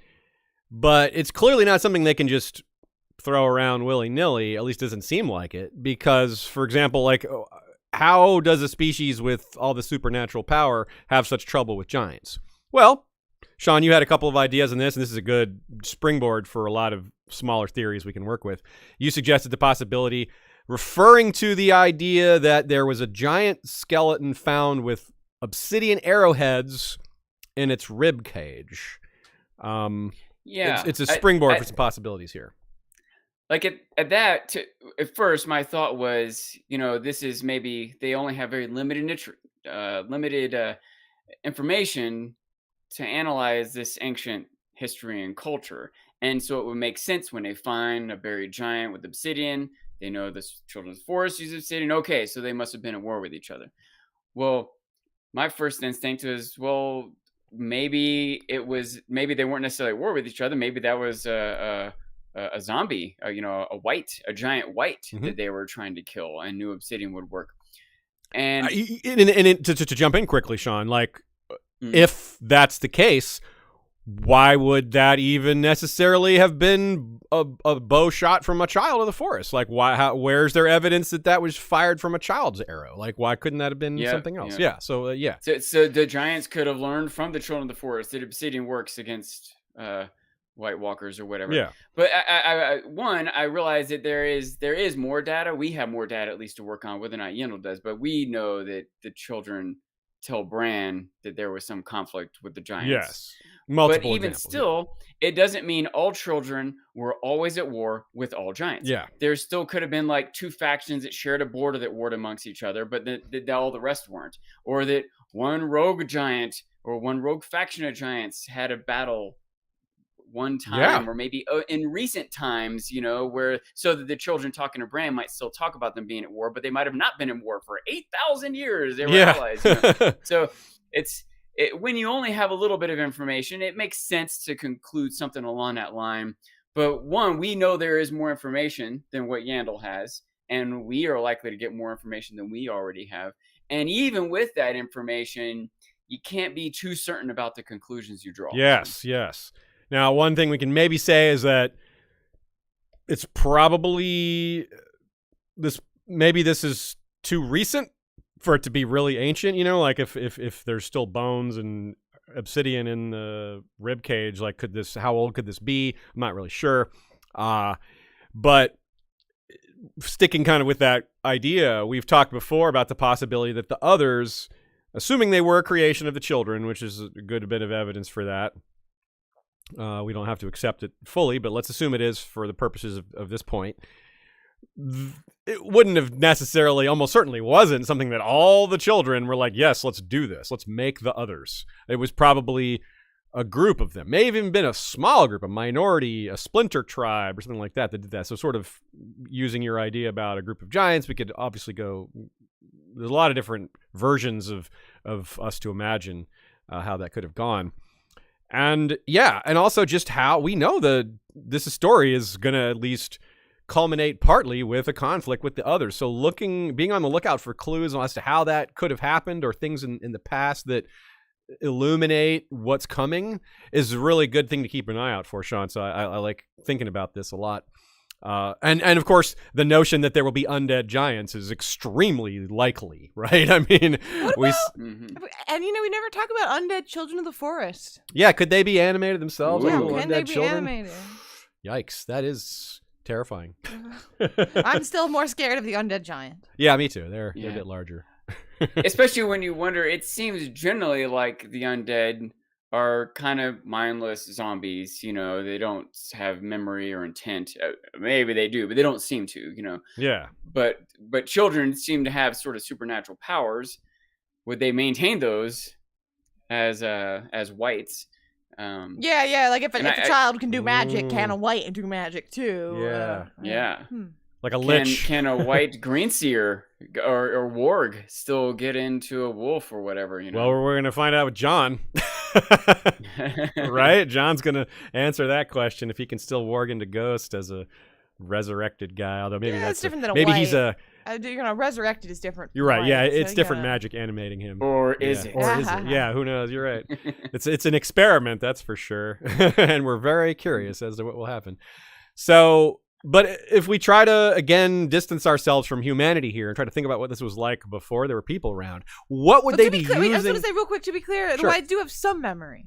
Nina, that's true. They do have some memory. Have some memory, or they have.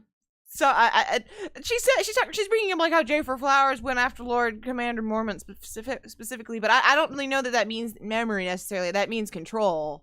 To me, like I think it probably means memory. It probably does. I just mean like for sure it doesn't have to necessarily. Yeah, there's a chance it be doesn't. Memory. It does. Yeah. It could be control. It could be random. It's probably not that, but it's not clear how much like whoever's in control of a white, if they can see through their eyes like a like a skin changer could. Like, I've always wondered, like, how do they control? Do they say, okay, you're gonna, go after Lord Commander Mormont, who you know because you've met, or do they?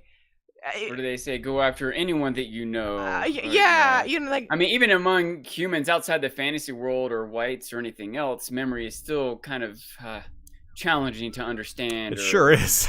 Describe or whatever. Especially when it's contained in trees. But anyway, there seems to be some evidence that there is some sort of something left in a white.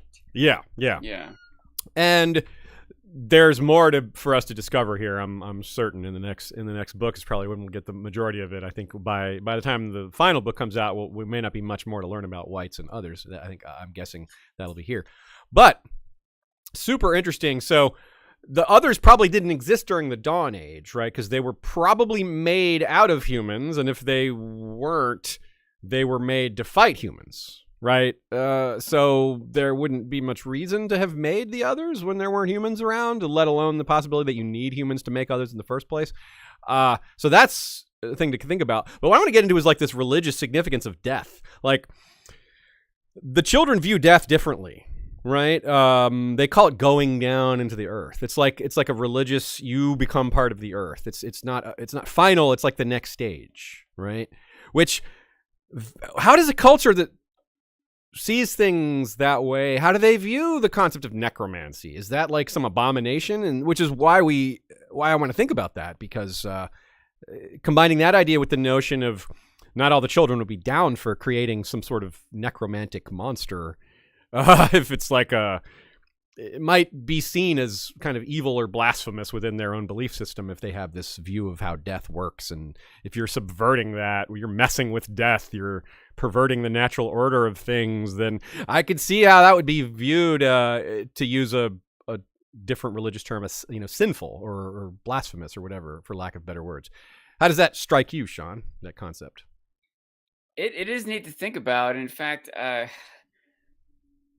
we as humans generally seem to be striving to beat death, if you will, right? Yeah. And we'll say that we assume that when there is like a lot of religious belief that when you die, there is something else beyond. Yeah.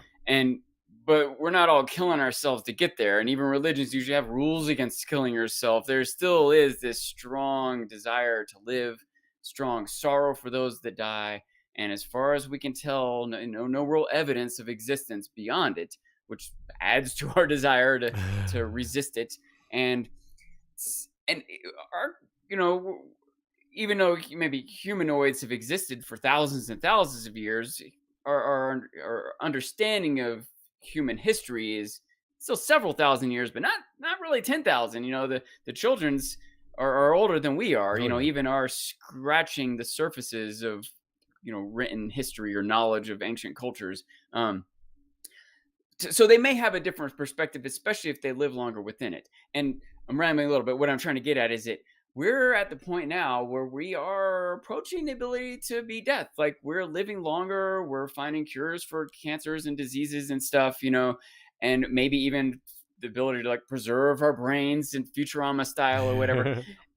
At some point, we won't be able to afford to do that. Even without doing that, we're running out of resources on Earth. And even if it's hundreds of years away, well, when you talk about a civilization that's 10,000 years old, even the children talked about the idea that deer will overrun a forest if there's no wolves to hunt them down. So I wonder how much that's a factor that they maybe experienced overpopulation at one point.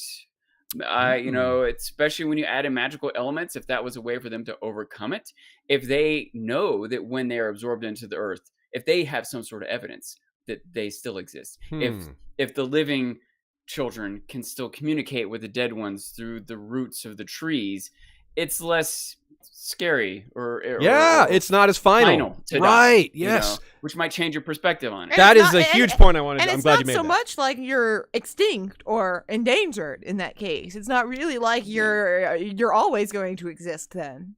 Yeah, I'd be less worried about death if I knew that I could freeze my brain and then I could bring it back one day, even without a body. I would still like to be able to think and see art and listen to music. And what if come up with stories? What if you couldn't do any of that? You couldn't come up with anything, but people could read your brain, Sean.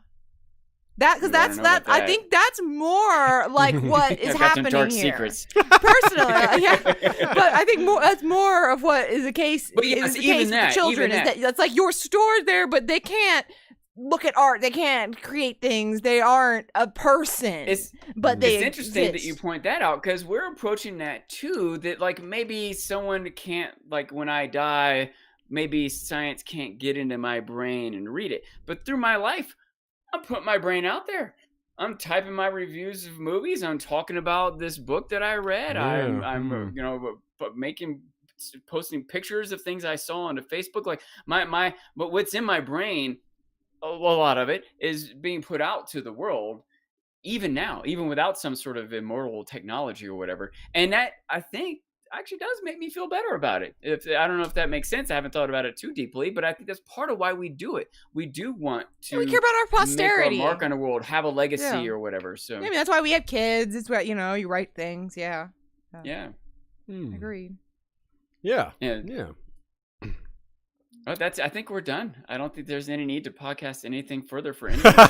We just solved. We all solved of it all. everything We just just now. solved death. We just beat death in a podcast. Well, I mean, it seems like what you did to beat death was say you need to keep podcasting.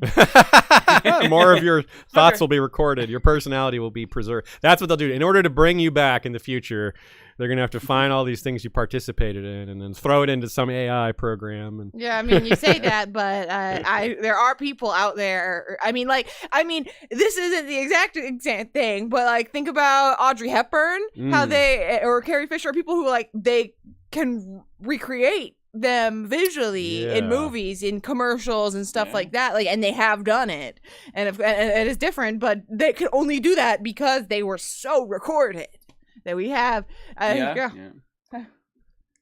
Yo, that's a weird thought. I'm probably more recorded than Audrey Hepburn. I think there's more angles on Audrey, though. Maybe not more viewed. Not more. But, not more viewed, but I think definitely like we haven't really seen the back of your head that often. We gotta do some like 360s on you here, Sean, just for the future.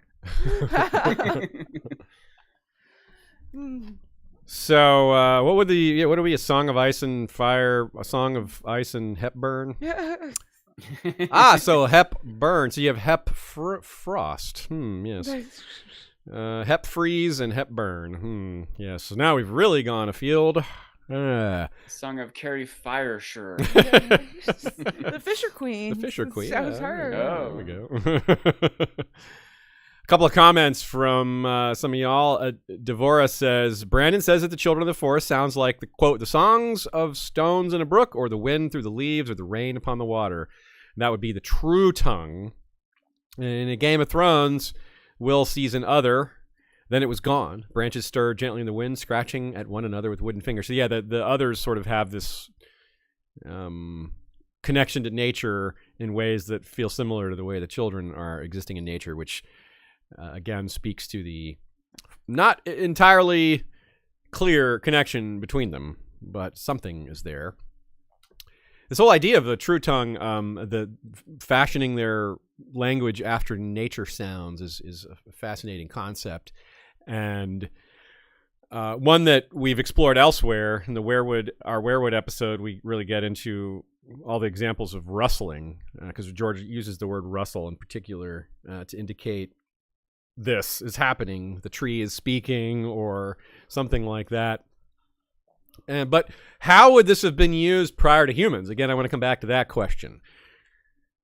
They're carving trees. They're developing their language based on natural sounds.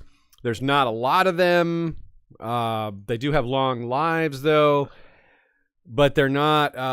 What's the point of being able to see in the past or the future when life is, I don't know, relatively static? Maybe I'm exaggerating those differences, but like without technology, without buildings, which aren't necessarily necessary. I'm just saying, like, what are you looking at in past and future? Art.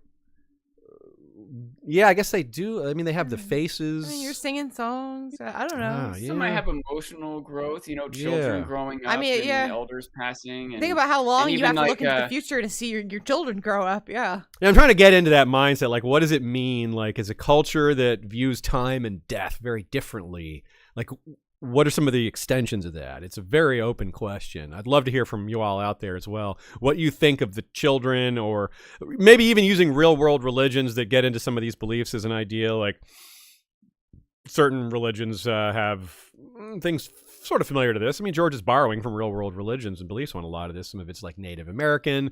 Some of it would be, I don't know, Zoroastrian maybe. I'm maybe not well versed in some of these enough to make one-to-one comparisons, but certainly he's drawing on a variety of cultures for building the belief system of the children. And if any of y'all out there have some ideas on where some of this may have come from, I would love to hear it. We love to source George. So add to that if you can. Let's talk a bit more about birds, about the ravens. Let's talk about that, and then we'll probably leave it there for the day. I'm glad you said that, because I did have a point I wanted to get in before we finish. So Cool. About birds. All right, great. Well, the ravens are one of the animals that they must have grown the closest to, and I guess this is, for example, you talk about the children and the birds and remembering dead individuals or dead entities. Well, Blood Raven straight up tells Bran that every bird has a singer in them, a dead singer in them, which is interesting, because it's like, okay, on one hand, they're not all just running around throwing fireballs, right? Else they wouldn't probably have so much trouble with the giants, let alone humans. But they're also just, is each individual living on in a bird? Basically, kind of what I'm getting at is that, like, do they all have this magic in them that their spirit goes into a bird or another animal when they die, or is that just some of them, or is it like something that they evolved into? Like, early children didn't have this connection to magic that later children grew into, like, over thousands of years.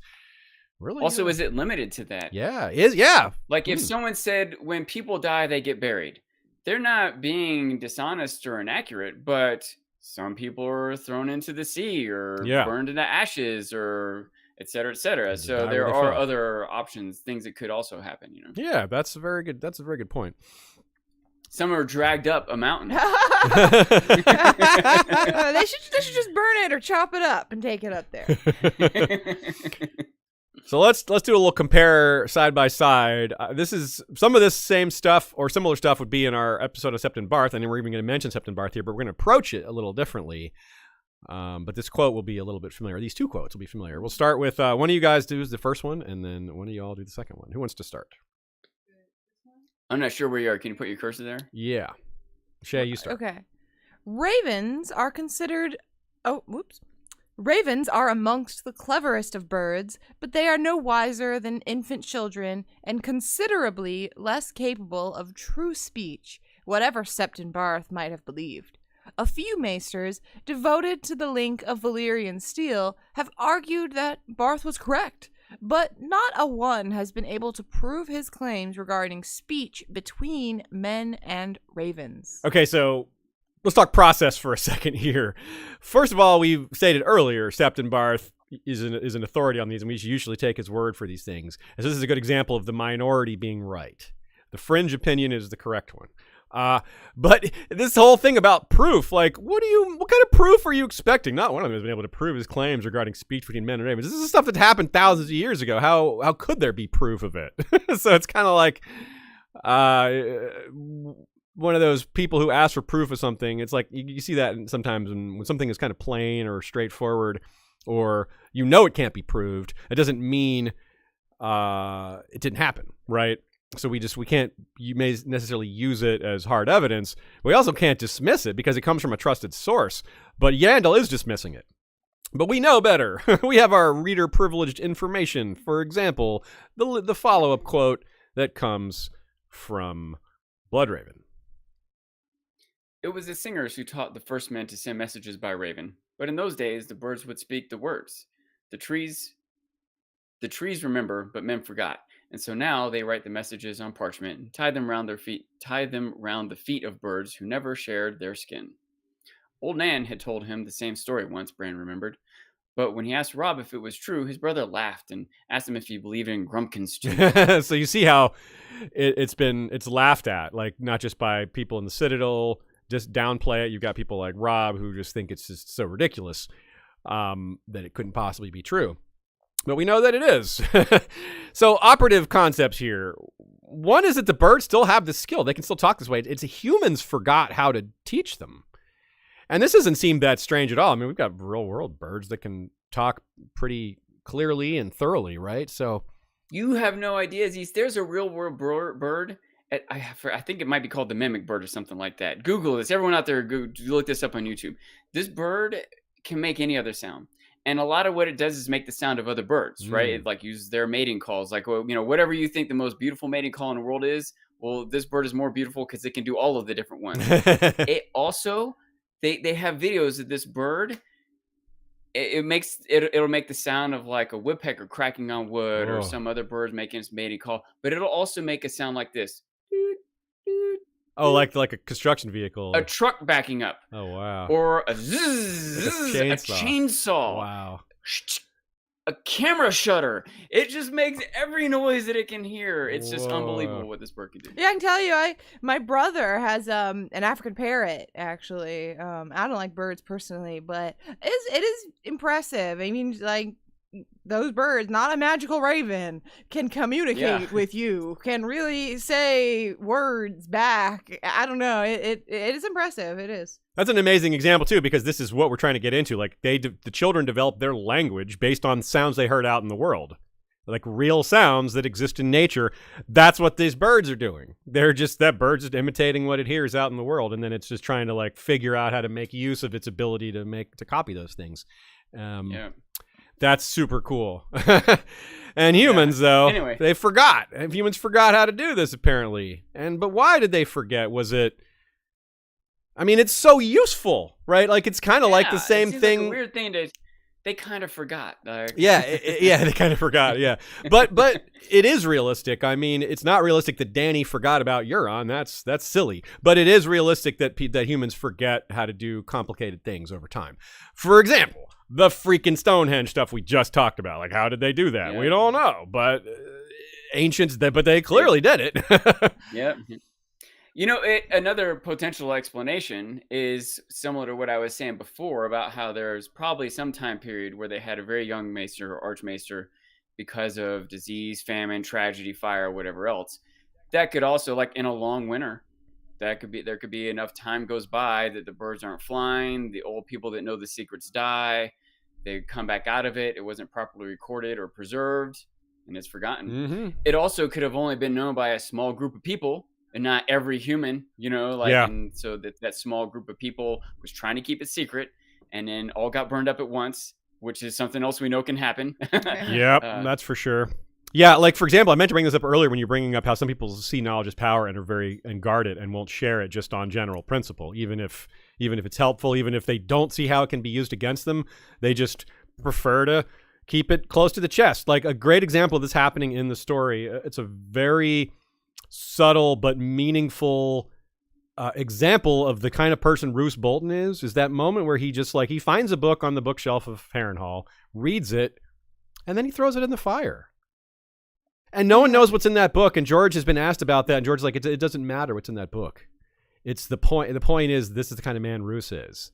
He's just so cynical and evil and selfish that whatever it was he found in that book, he doesn't want anyone else reading it. It's probably nothing even that important. It's probably nothing that threatens him. It's just knowledge is power. He has this attitude, and he's keeping that, And so he doesn't care at all for future generations, or that means nothing to him, which is what that says about a person when you just have no regard for history or for no reverence for the written word or its value to future generations. It just says a lot about that person. And that's what George was going for with that scene. So it's powerful. And then, of course, one other example of maybe where that knowledge was lost, you said you brought up burning books, I assume was one of the things you were thinking of in that, maybe the Library of Alexandria or something like that. The Harrenhal. Not Harrenhal, but Summerhall. Summerhall. Sure. Thank you. Yeah. And like the fire at the library in Winterfell that the guy Joffrey hired started to distract them all. Things like that, like little things like that. Like that moment slipped by pretty quickly because the books weren't the focus, but that sucked. All those books. Terrible loss. Yeah. It's hard to fathom how tragic that was. Just for a diversion. I mean, it makes me mad. But if we get into like people who would do that on purpose, like not just burning a library without the intent of destroying the knowledge, they did it for some other reason. To them, it was just an example. But what about like when the Andals start coming in? This is a topic we'll get into much deeper. But like the Andals probably destroyed some stuff. Like they probably destroyed some knowledge or pushed back some knowledge that disagreed with their beliefs, right? Baelor the Blessed. That happened in real world just in the past 10 years. Yeah, definitely. And Baelor the Blessed didn't live that long ago in Westerosi time frame. He was 130 years in the past. He had a whole bunch of books burned. So, yeah, I mean, knowledge getting lost, even advanced knowledge, is very realistic, unfortunately. But another side topic that comes here, and it implies the children themselves were doing this. They taught the first men how to send messages through Raven by making them speak. That implies the children were sending messages to each other that way as well, doesn't it? Maybe it was something that they knew they could do that they didn't need to do because they could other ways to communicate. But I see this as evidence that they were doing it and they taught humans how to do it, which also implies some friendship that stands in contrast to the religious wars that existed between the two species. But we'll get to that later. What do you think about this? Yeah, I wonder if the children learned it or the birds learned it, or if it was the trees, so some mutual knowledge or ability from some other central source they're both getting it from. I don't know. Yeah, because they both learned this like naturalistic thing. Yeah, like they evolved that way. Did the birds evolve with them? Did they? Yeah, like that is really interesting. Like it's this kind of the origin of a species question here. And all that ignores potential magical, mystical origins or whatever. Yeah, great point. Great point. Another little thing I was gonna. I wanted to bring up, but I realized that I probably needed to do more research, and Nina did the research for me. But I was wondering, or Rita actually brought up the idea that is it possible that Jon is hearing the birds differently than anyone else? That he hears that say corn or king, but does everyone else? We're almost always hearing it through Jon's perspective. So is it possible that he has some warg ability to understand the bird language that the others don't? Maybe on some rudimentary level, he doesn't understand full sentences, but certain words. But Nina pointed out that several other characters do reference what the bird had said or hear it in their POV. And like Sam as well. But it is still an interesting line of thought. Maybe if we just like recalibrate that idea, like if we dial back the supernatural and take more of the literal, it works really well, because what's happening is the bird is trying to talk to Jon, is trying to communicate directly to him. It's just not, I don't think it's using magic to do that, right? Or unless it's Blood Raven communicating through the bird. Is that crazy? No, that is exactly what I mean. No, that's exactly what I mean. mean. Yeah, he's trying to communicate to him, but it's not like George has to keep a balance between making it obvious and but the bird like looks at him and like says king and does all these other things. So again, thinking about along this line more. Could it be that Blood Raven is still in the midst of relearning or reteaching this communication style? And then maybe he will get to the point where he could just have a conversation with Jon through one of these birds. Maybe not Jon, but Bran, because Bran's the one who seems to be in that position. And the legend says Brandon the Builder is the one who learned how to speak that language. And so Bran is kind of Bran the Builder come again. So I think you're on the right track, maybe for Bran instead of Jon. I would see it more as Bran is the one who communicates through the bird. In he's the one who's going to learn how to speak as the bird to Jon or to someone else, whatever. That Bran is on the side of the bird, not the side of the person being communicated with by the bird. That's a great point. Yeah, maybe Bran talks to Jon through a bird, and Jon, that works. That works very well. So in our anyway, all that potential is being set up here by George. Yeah, big time. So apparently it's a lyre bird is the one you were referring to? Yes, everyone says it's called the lyre bird, and everyone was L- and people were excited. LYR. Yeah, because it could be liar. Like, Yeah, it's yeah, because it is like a something liar. It is lying to us all, but yeah, lyre is in the instrument. Joe Magician makes the argument that the children do sort of keep gravestones in a way. The skulls with the roots running through them in strange little carved out spots. Yeah, that's true. They sort of have like, those sort of like the little throne rooms. Yeah, maybe those are just for the green seer versions and not for the other children, for the regular ones. But it's true. That is certainly a burial of sorts. Yeah, I mean, it could be kind of like, I mean, you think about like the crypts of like a living Winterfell, how burial. not everyone gets a statue. Yeah, Some that's people true. do. Depends on how important you are. Depends on how important you are, whether you get a strange little carved out spot. Yeah. Tony Sled sends a super chat and says, I suspect spells and pacts and curses and long-standing oaths/bonds are monitored by the children. Ned knows this? Do they watch him when he's alone? Interesting. Yeah, because... I mean, that is what it gets into when we talk about the idea of the old gods and whether the old gods believe certain things. The old gods are presumably, I mean, it seems, the children. That Yes. is an interpretation on things, in which case... every time he talks about the old gods, yeah, he is technically talking about the children. Yeah, that's really interesting. Like, are the old gods like sort of maintaining? Yeah, are they like watching over contracts?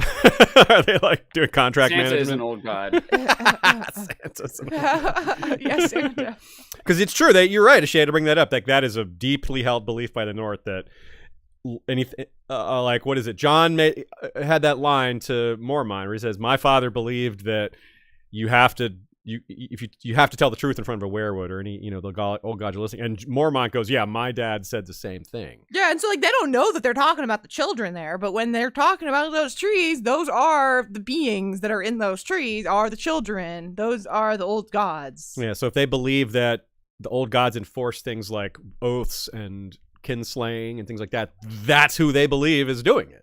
Like these dead singers. Although that's not They who don't they know it, believe. but- Yeah, that's not who they. That is who it is, but that's not what they believe it is. They Yeah, they think think of it is as a god, actual rather than- god. Yeah, so it's cool. We've tried to like shrink this narrow this down a little bit. We obviously can't get all the way into it, but we've tried to narrow it down a bit. And I think this maybe helps us conceptualize it, because we're not going to get all the answers, but we are going to get more answers and more questions, and we are going to get more reveals. But it's important for us to keep the themes, like the human, and I don't mean like human as in human versus children, but I mean like emotional themes relevant to our own life experiences, as much as we keep track of the fun supernatural stuff, because George merges the two beautifully, and it's impossible to tell where one begins and the other ends because he merges them so well. And well, there's just not, we could never say enough about that. But I believe we have said enough for today in general. We have lots more to say on the children. We'll be getting into their the arrival of humans and things like that. More on the old gods, more on skin changers, green seers, the Maesters' beliefs on all that. I thought maybe we'd get to that today, but we didn't, and that's okay. We are not in a rush. That also answers. It was asked in the chat by Julia. She asked if we would share a chapter schedule, and unfortunately, no, we will not. But you can tell by this episode that it'll be about 1 or 2 chapters at a time. We are just doing it very nice and slow and steady because there's so much to talk about. But just so you know, you don't read too far ahead. Yeah, we'll try to maybe do something like a rough schedule for a few weeks out. We'll see if maybe we'll try that and see if it works, but we can't go too far because it's just going to keep changing. Yeah, having this first episode done helps a lot because we really, we had to record it before we could really know what the flow would be like for this coverage of the World of Ice and Fire. I have this whole thing prepared on 2 different comparisons to the meta origins of the children. I thought we would do one of them today, but I guess we'll start with that. Have to do an episode on the children. Yeah, so it's fun, folks. Send more ideas, send more thoughts, send more questions. And remember that we have Elio on January 16th. So I suppose if you have a question you particularly want for that episode, you could always note that. Co-author of World of Ice and Fire and co-founder of Westeros.org. He will be here. So yeah, if y'all have questions for him, start thinking about it now. At this pace, we will have years of material. You got that to look forward to. That is the goal. We do intend on, since it's the beginning of another year, this is our 10th year of History of Westeros podcast, so that's very cool. We're happy to still be going strong. I've always felt that way. I've always felt like we would never run out of topics. It's nice to have new material to make that even easier. But yeah, we've done quite well without many new things coming out recently. But we do have new things coming, even if they're just TV shows. Books will come as well, but that's a little less certain when. So we'll just keep going and keep having great times, relying on ourselves, each other, and the community. You guys are fantastic. I want to say thanks to everyone who's joined us, everyone who came up live. Thanks to Ashea for managing so much at once. She's got the tentacle arms over there. Thanks to Joey and Jesse for the music. Thanks to our Bengineer. Thanks to Nina for her help. Sean, do you have anything to say before we head out for this first episode? No particular thing. Just be glad to be doing this again. Yeah, do you have a cat? No cat. Next week. You got a cat handy? We'll see how quick I can grab one. Let's see. Shaya's got a Xerxes right here. Oh, I can't reach that far. Okay, I'll come. Here Be Dragons, our good friends over there, are discussing The Witcher Season 2. So head over there if you are feeling witchery. And also, I'll drop that we do some Witcher stuff as well. Me and Kyle and McCall over on the Podcast of Surprise. And we'll be doing some Witcher Season 2 stuff pretty soon as well. So check out the Podcast of Surprise if you're feeling witchery, given the Season 2 was only came out pretty recently here as of January 2nd, 2022. It's only been out for a couple weeks. We'll see you all next week for more World of Ice and Fire fun, more rabbit holes, more world building, more laughs. And I'm excited to see what one of these cats looks like. Sean's bringing them because they're kittens, so they're growing. That's true. We got to see these. Oh, we got one. All right. What do we got here? Who we got here? I can't tell if it's Cora or, it's Toph. Yeah, it's Toph. She's looking big. There, everyone. How big is that cat now? You got a recent weight? How big? Do you know how much your cat weighs? No. How much does Toph weigh? Oh, we saw. How much? That was Toph for a Toph. minute. How much does she weigh now? 9 pounds. Okay. Nice. They're all closing in on each other. Cora was the littlest by far, but she's catching up with the others. They're like 7, 8, 9, or maybe 8, 8.5, 9, or something. Yeah. Cool. Well. All right, folks. Well, we'll see you next time for more Valar Rereadis.